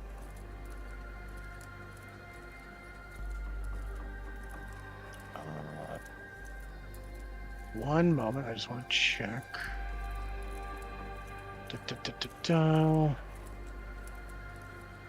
I already used my shit. Okay. I don't think I have anything to improve this, so it's just a regular insight check, which is going to be tough. Ooh. Ooh, okay.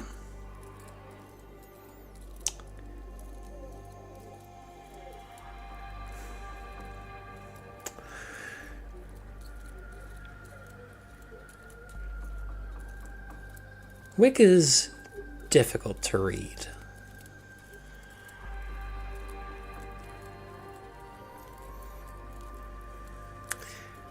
But I would ask, in this moment... Hi, everyone. Hello. Sorry, I just got back from home. Welcome home. Great timing, Nikki. In this moment, where Wick has this instrument, and in simply attempting to recall what it felt like to breathe as another, for even that brief moment where the reed buzzed, would you say that cracks Wick's exterior? He's not sure if that is... He's a little uncertain. He can't tell if he did that or if it was just, like, from the wind, because it was so slight. He just seems kind of puzzled. But he has changed expression to puzzled. He's, like, raised an eyebrow, maybe. That's enough. Does Wick try again? He said try it once. He tried it once. He'll toss it back.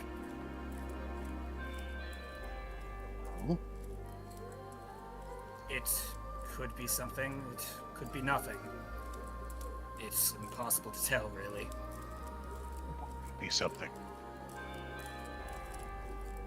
It's trembled a little bit. Barely enough to be anything. It certainly wasn't a symphony. No. But perhaps the start of one. That thing Would isn't you- magical. It has nothing that would be receptive to the soul or anything else. What are you getting at?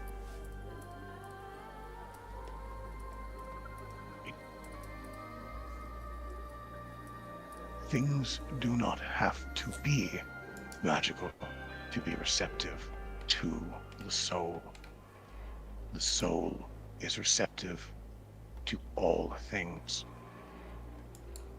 and makes things do what the soul desires.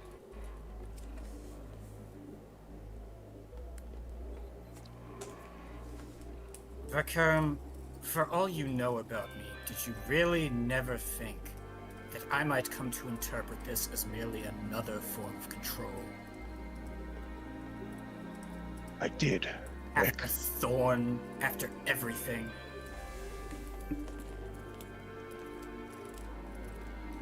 If you despise the means of control so much, if you do not want to be another's servant,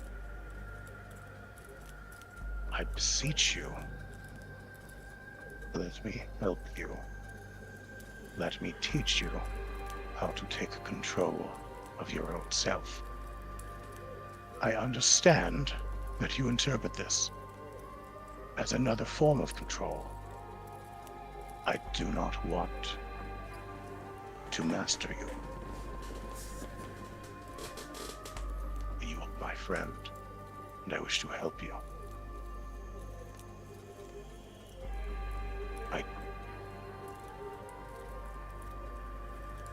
I believe that if you allow this spiritual abscess to grow, you will find yourself mastered by another at some point or other. And we may not be able to help you. We may not be around to help you. And it is imperative you learn to help yourself in this way.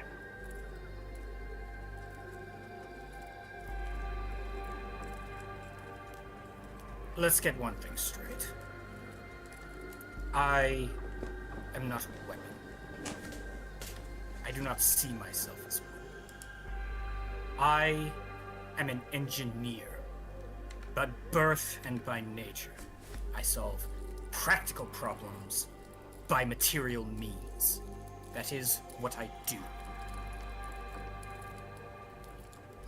And that you limit yourself only to the material Yes. allows those of spiritual and arcane power to take advantage.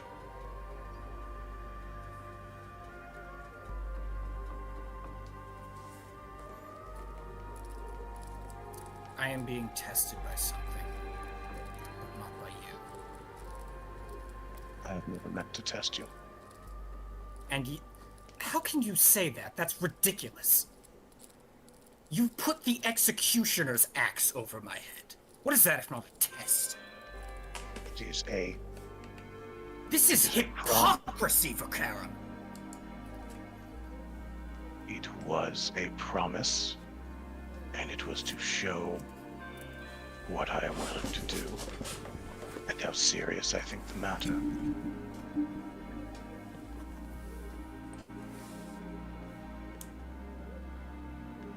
You would render my very life a game. It's not how I see this.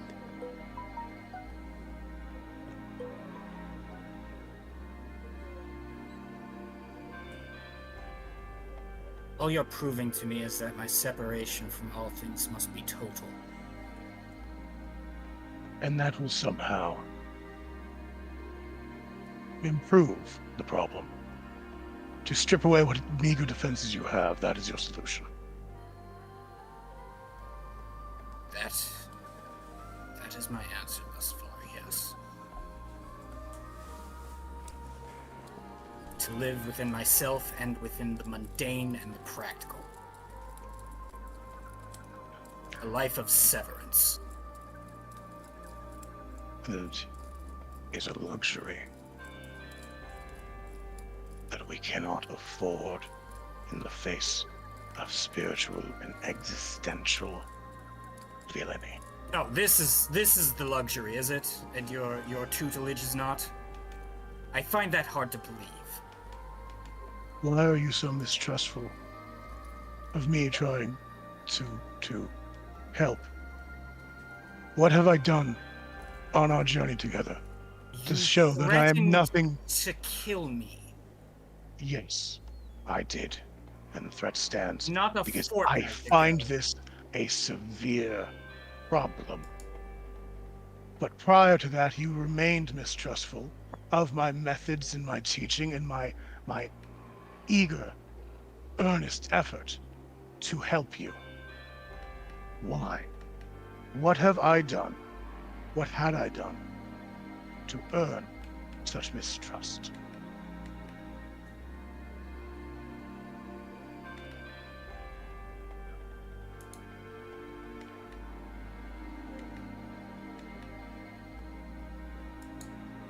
I don't know.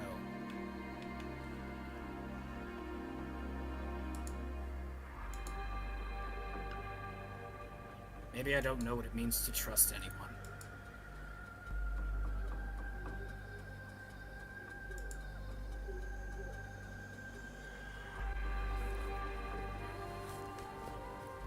I'm only here because it's what I feel must be done.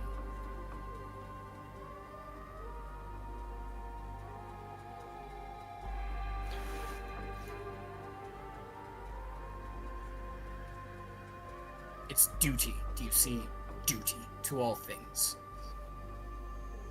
It is your duty to improve so that you may be a better steward and shepherd of all things.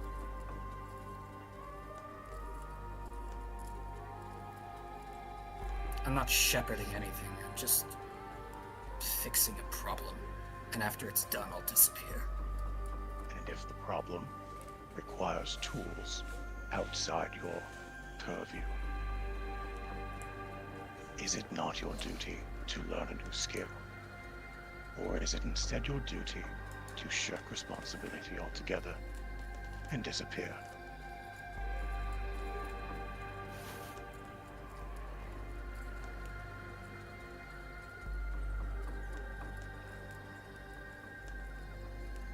So long as our enemies are beings that can be killed, that can be struck down, then my means have not yet failed. But they have.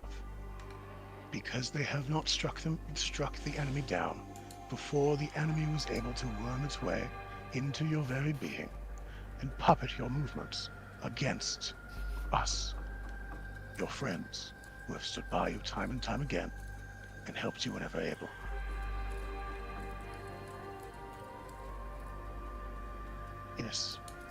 Yes, you are remarkably lethal, Wick. That is somewhat the problem.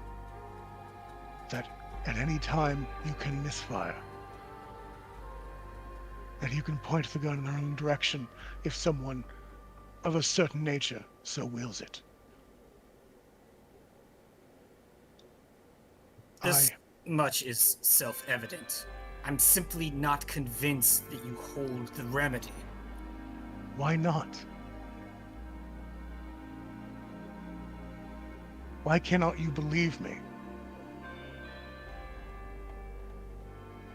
Because you ask me to watch birds and play instruments, and that this will somehow fortify my spirit, that I should buy a house.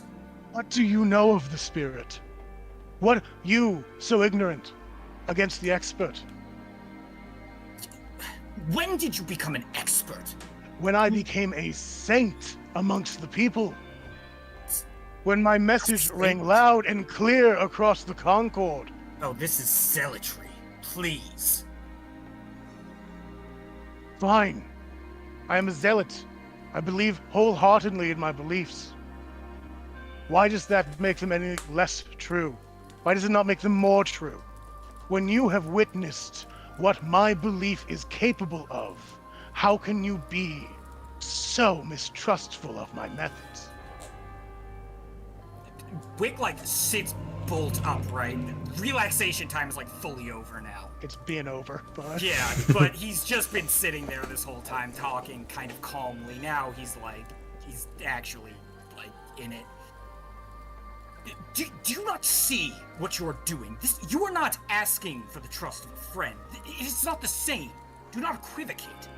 You are asking for me to convert, to worship at your altar. That is something I simply cannot do. I do no such thing. And you are blind to what you are asking. I resent that you would dare imply I seek worship. After all we have been through, after all you have seen of me and what I want and believe in, that you would think I desire veneration, that I believe it necessary or desirable for any man to stand above any other. How dare you? You do not truly know me then. All this time, all these years, nothing. So observant you are, you have not heard a thing I have said. How dare you? I do not seek worship, Wick. I seek your trust. I seek for you to try. You do not have to become a member of the Order. You do not have to wear the tabernacle and smoke the incense. You must try. You must try to be better than what you are. That is the only thing you must do. And time again, you have refused. Because you do not understand it. Vakram. I don't trust you. You are the only thing that betrays me, Wick. Time and time again. Can the rest of us hear this now that it's gotten to shouting? Yes. At this point, I'm guessing we can all hear now, right? Yeah. Ah, shit. Can Amir interject? Can that if she Wake and tries, crack. can Chipper just gently put a hand forward and just shake her head and tell her? So we're in the woods. You can hear us. I mean, yeah, you're not in an enclosure. I thought they were in the house. No, No. we're in the woods. Wick was Oh, yeah, yeah. meditating. Yeah, no, just And I was chilling, not dickheading even around. really And they're just meditating. they're yelling in the backyard is what's happening. Yeah. And Oh, well, if a little bit of Chipper's ways. gonna yeah, but if anyone tries to leave, Chipper's gonna kind of stand guard a little bit and just kind My of. my question is, would Claw be affected by it? Like, we obviously could hear it. How are you feeling, Claw? He was probably like in the middle of a little bit of his trauma dump, and then like all of a sudden you could just hear Vrack in the background screaming, and he's just like, "Oh, shit." Do you want me to look into that? Honestly, I don't know. Vrack has been hard on Wick, and Wick has been stubborn. So it's basically an unstoppable force hitting an immovable object. Right now, is that affecting you?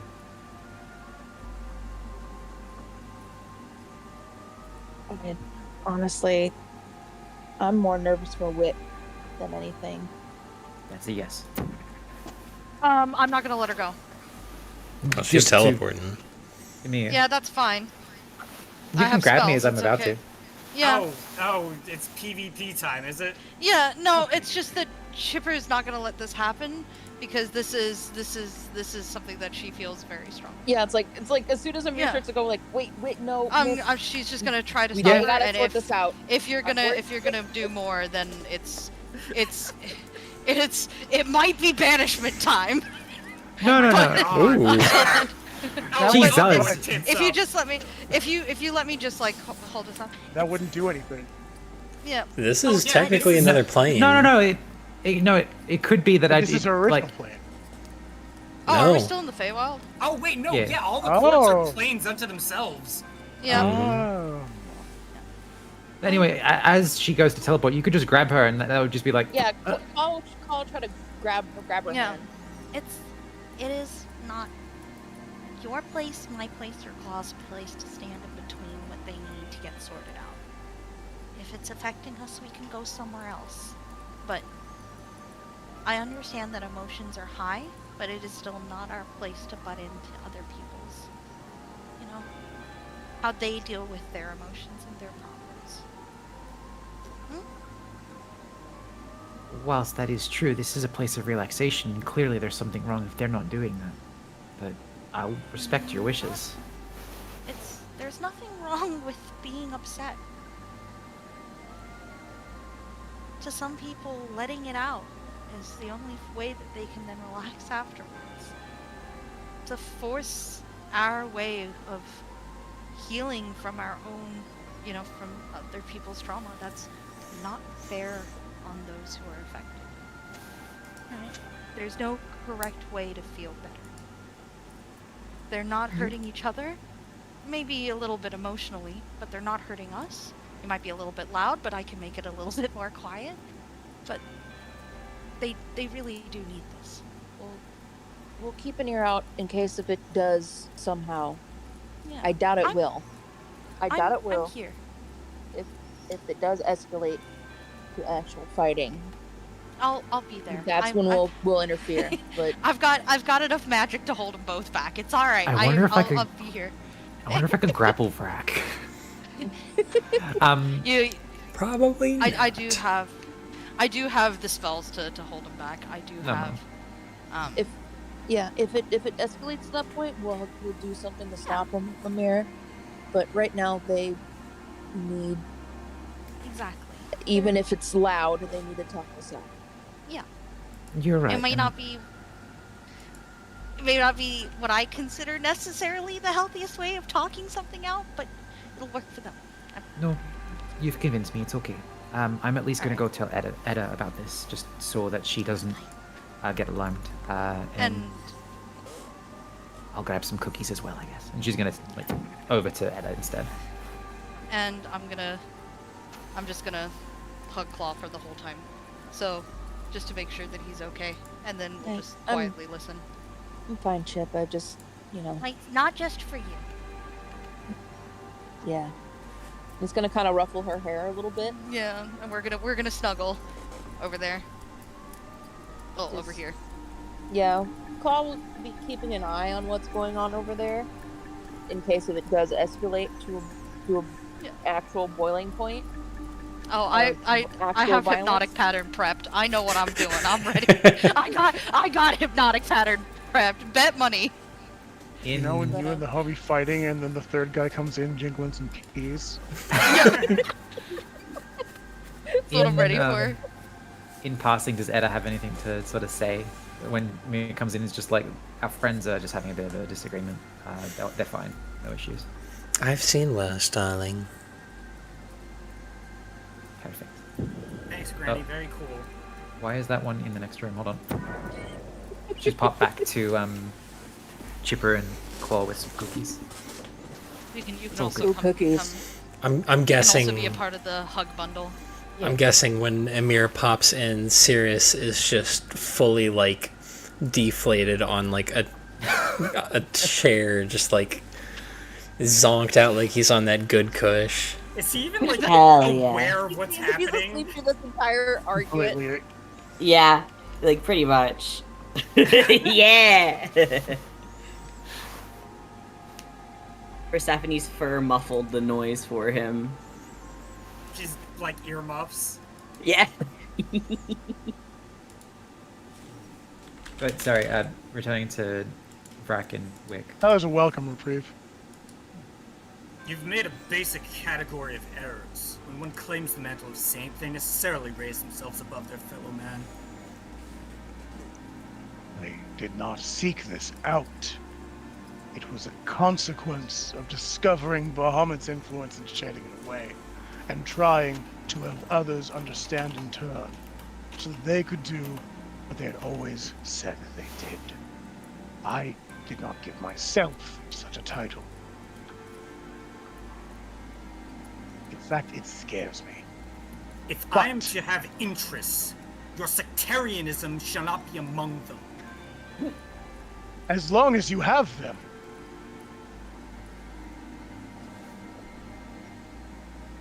I do not expect this of anyone. I do not expect anyone to be as invested as I am. I take that upon myself. But I expect interest. I expect something.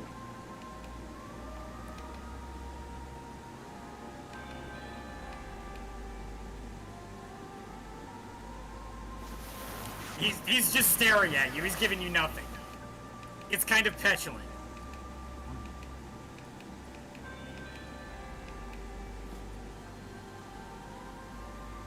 If you have interpreted my efforts as self-aggrandizing, then I apologize that I was not clear enough or humble enough to assuage those words.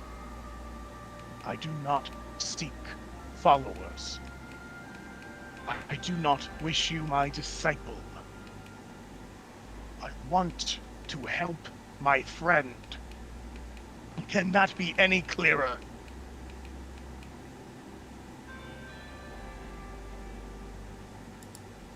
I don't believe you.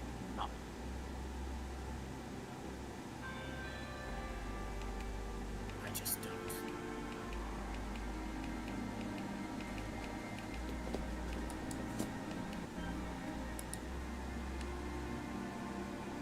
I ask only that you believe in yourself. That you believe you are capable of more than you think, because you are. Because the reed trembled. Because there is potential in you for more.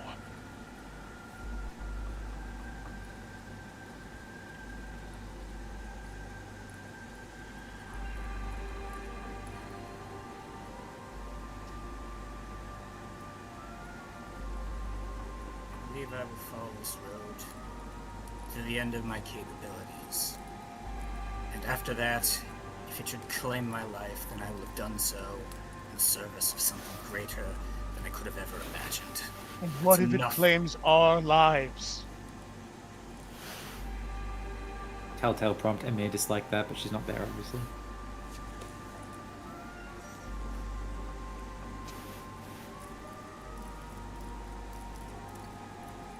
You have shot us before. We have spilled blood because of you before. I firmly believe that if you wish to die for your cause, so be it. But you should not kill us for it.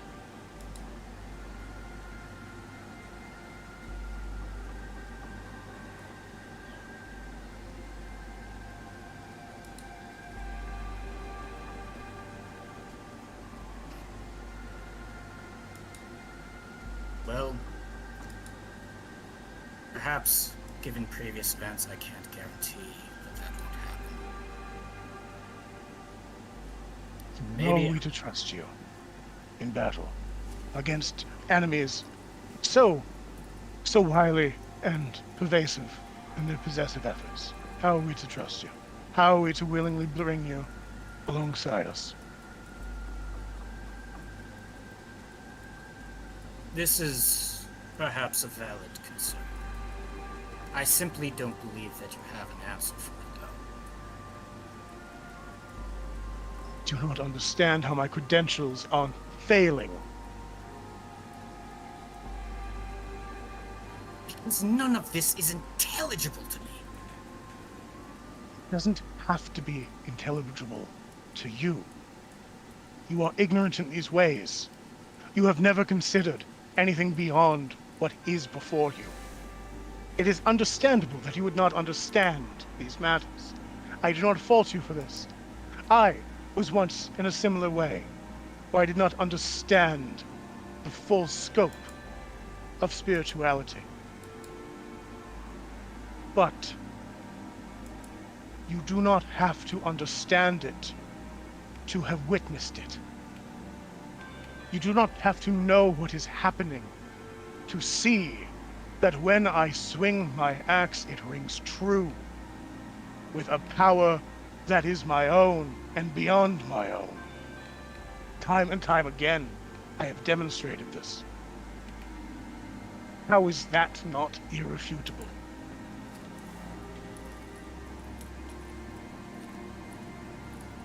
You're asking for a faith I don't have to give. It's as simple as that. I am asking you to look at the evidence now. The evidence is that you have a particular set of skills that are not replicable for me. How Perhaps do you know? you need to accept that. How do you know they are not replicable for you? How do you know that you're not capable of doing more than what you think? Because all I have to show for it are a bit of dabbling in a set of hobbies. You have not given it an earnest effort. You have not started the true work. If results have not shown yet, it is because you are in the shallows.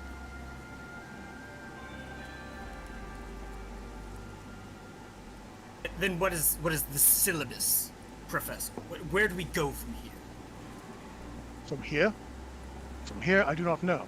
But there was You don't know! extensive plan. From here, I do not know.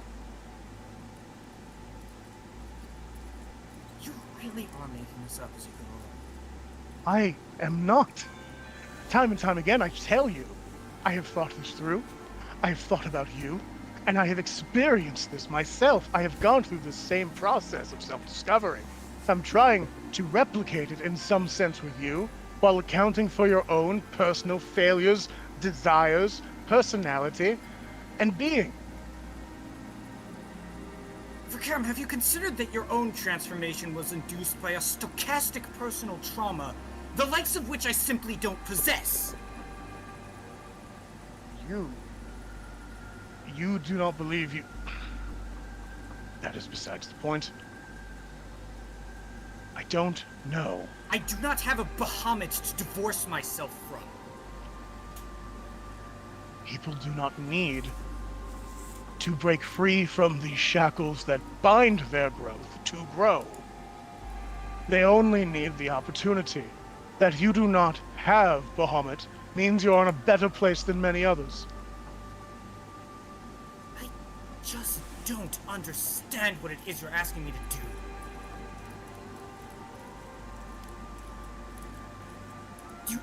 It's unintelligible.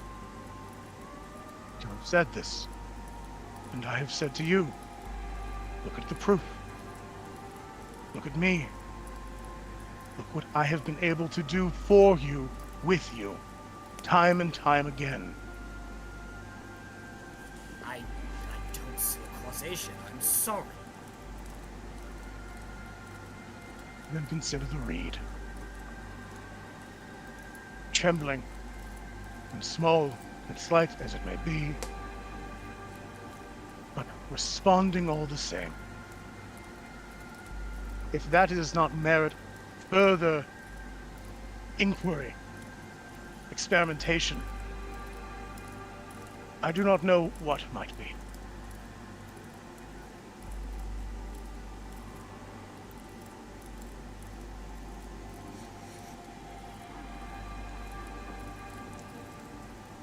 I don't claim to be omniscient. There are things in this world I don't understand. I simply don't associate myself with those things. They associate themselves with you, with troubling frequency. Well, that's the rub for Karen. As an engineer, I can't fix what I don't understand, and I don't act on blind faith. If you... I am asking you then, I suppose, to acknowledge me as an antithetical engineer, as an engineer of the immaterial. Even if you do not understand them, these things, these matters, understand that I have expertise in them, in the same way that I do not know the workings of your gun, but see that it fires and works. Witness my capability and understand that it is proof of something. Somehow I feel if I were to explain to you how this machine worked, it wouldn't be quite as difficult as this has turned out to be.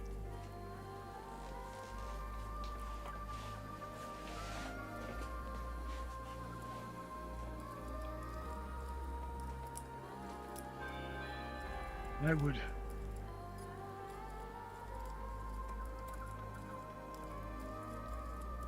very much like you to try again on the serpent and the horn, but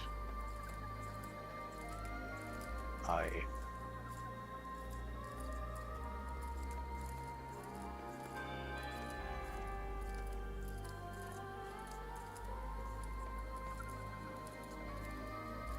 Wick is going to pull out Airshack's reed flute. What about this? Yes, that just as well. All right, he'll try it again. Give me another charisma check. Can I help in any way? Is any of this helping? Let me grab your lips and put them onto the reed. The DC, No, the DC is low. Telling him about. Okay.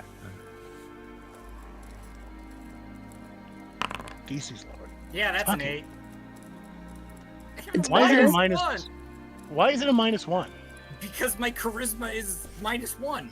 It's a straight ability check. Mm-hmm. Oh, okay. Yeah, never mind. Fuck. Once again, the reed buzzes.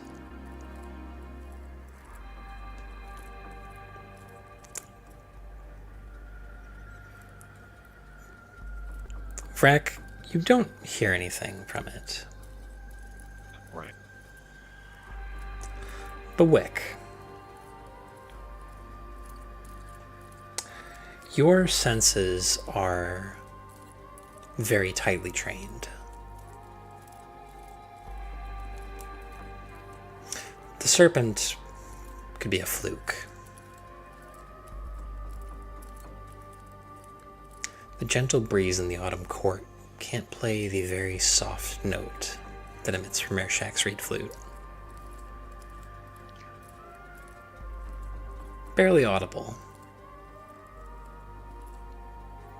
Do you know why I kept this thing? Do not know where you got it.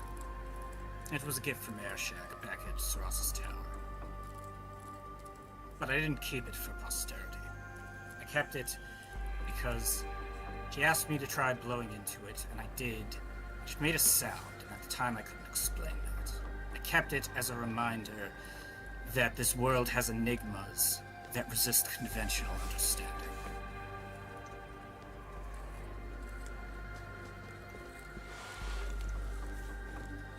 That's why I'm here, you see. Because if I can unravel those, then perhaps all of this will start to make sense someday. But I will make sense of it. I will not simply take them as articles of faith. What if making sense requires faith? What if you must believe in the things you perceive, you feel, you think of, in order for them to make sense? Not blind faith, but alert, astute faith, tempered with knowledge and understanding.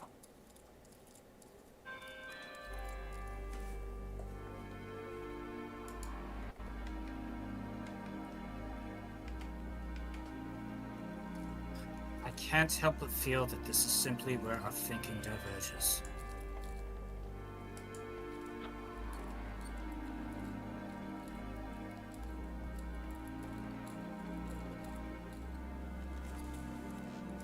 But you made a note from that flute with Ershak.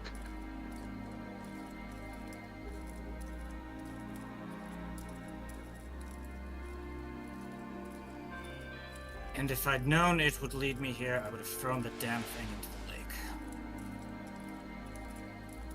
We cannot know everything.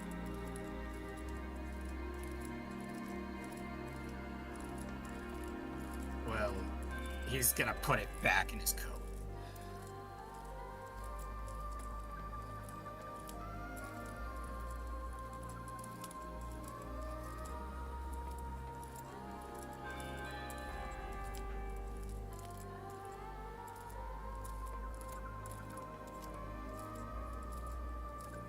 Let's see if this gets anywhere else.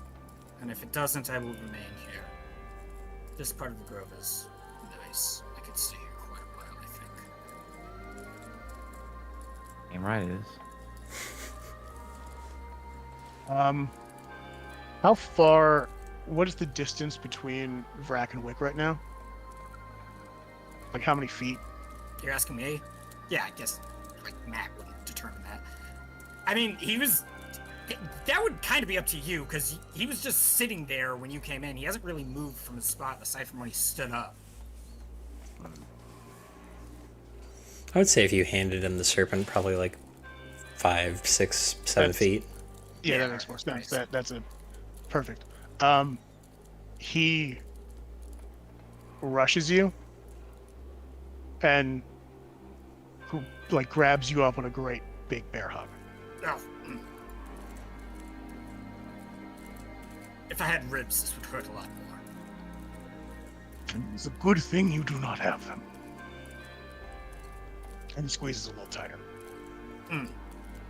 Quite. Before setting you down.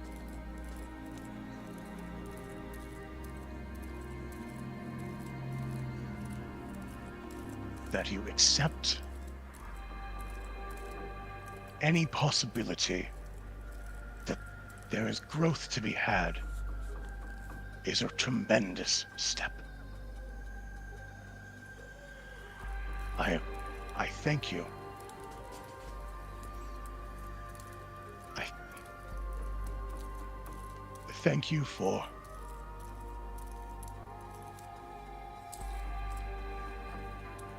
I'm sorry that I am not a good enough teacher, that it took this long and so much travail to get here.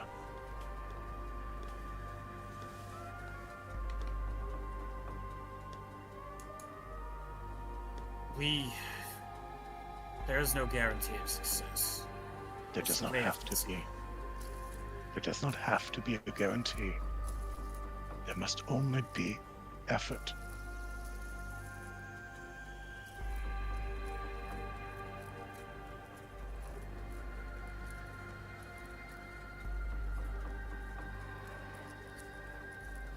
My threat upon your life may make this sound less than honest, but it is. And I ask that you remember I threatened Dralazar with a similar fate should he not meet certain criteria. I thought that was just how Dragonborn talk to each other. It is how we talk to everybody.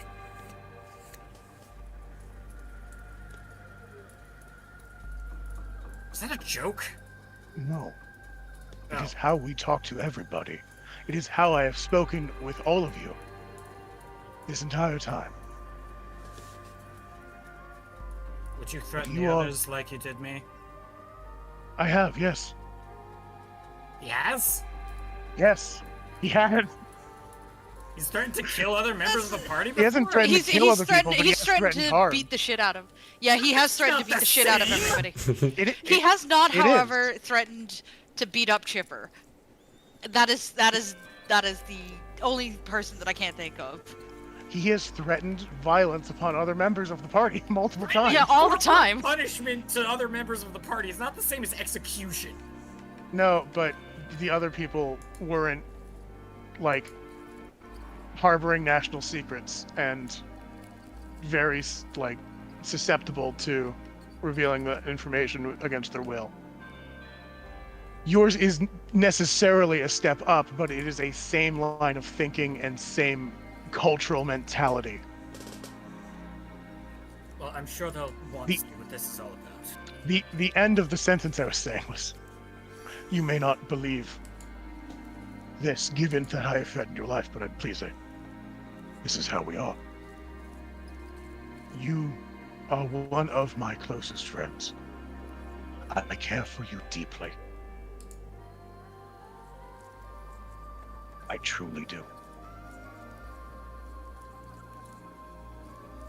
We have been through a lot together, and I am not certain we would have gotten through it apart.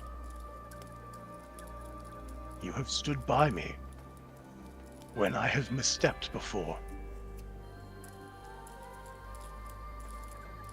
and I greatly value your judgment, your perceptiveness, and your candor.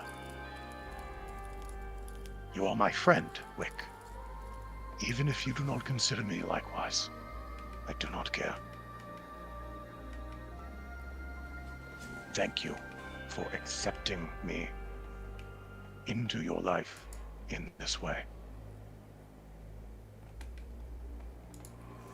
We should rejoin the others who want to know what all this is about.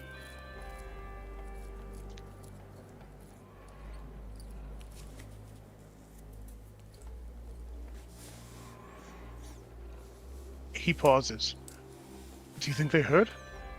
Yes! I think the bordering courts heard you. I have shamed myself today.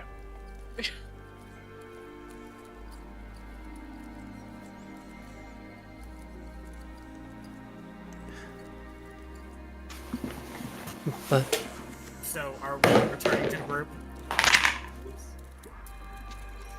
Oh, yeah, sure, yeah.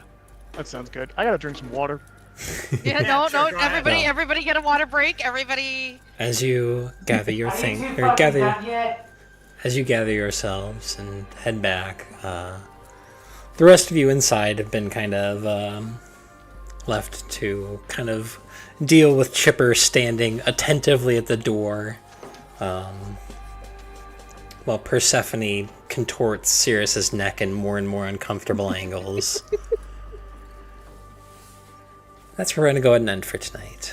There's one more thing I want to do before we leave off. Okay. One more thing. One more thing. One more thing. As we are rejoining the group, Wick will kind of, sort of on the sly, reach down and rest a hand on Chipper's shoulder and whisper to her, I need your help. Okay. That's where we'll end for tonight. Okay. And that's where we're ending for the night. We'll see everyone who came out to watch in 2 weeks, because I'm on vacation next week and I'm going to be out of town. Oh, yeah. So, Well, y'all, where you going on vacation, bud? hold on, let me not dox myself on stream. Yeah. Sorry.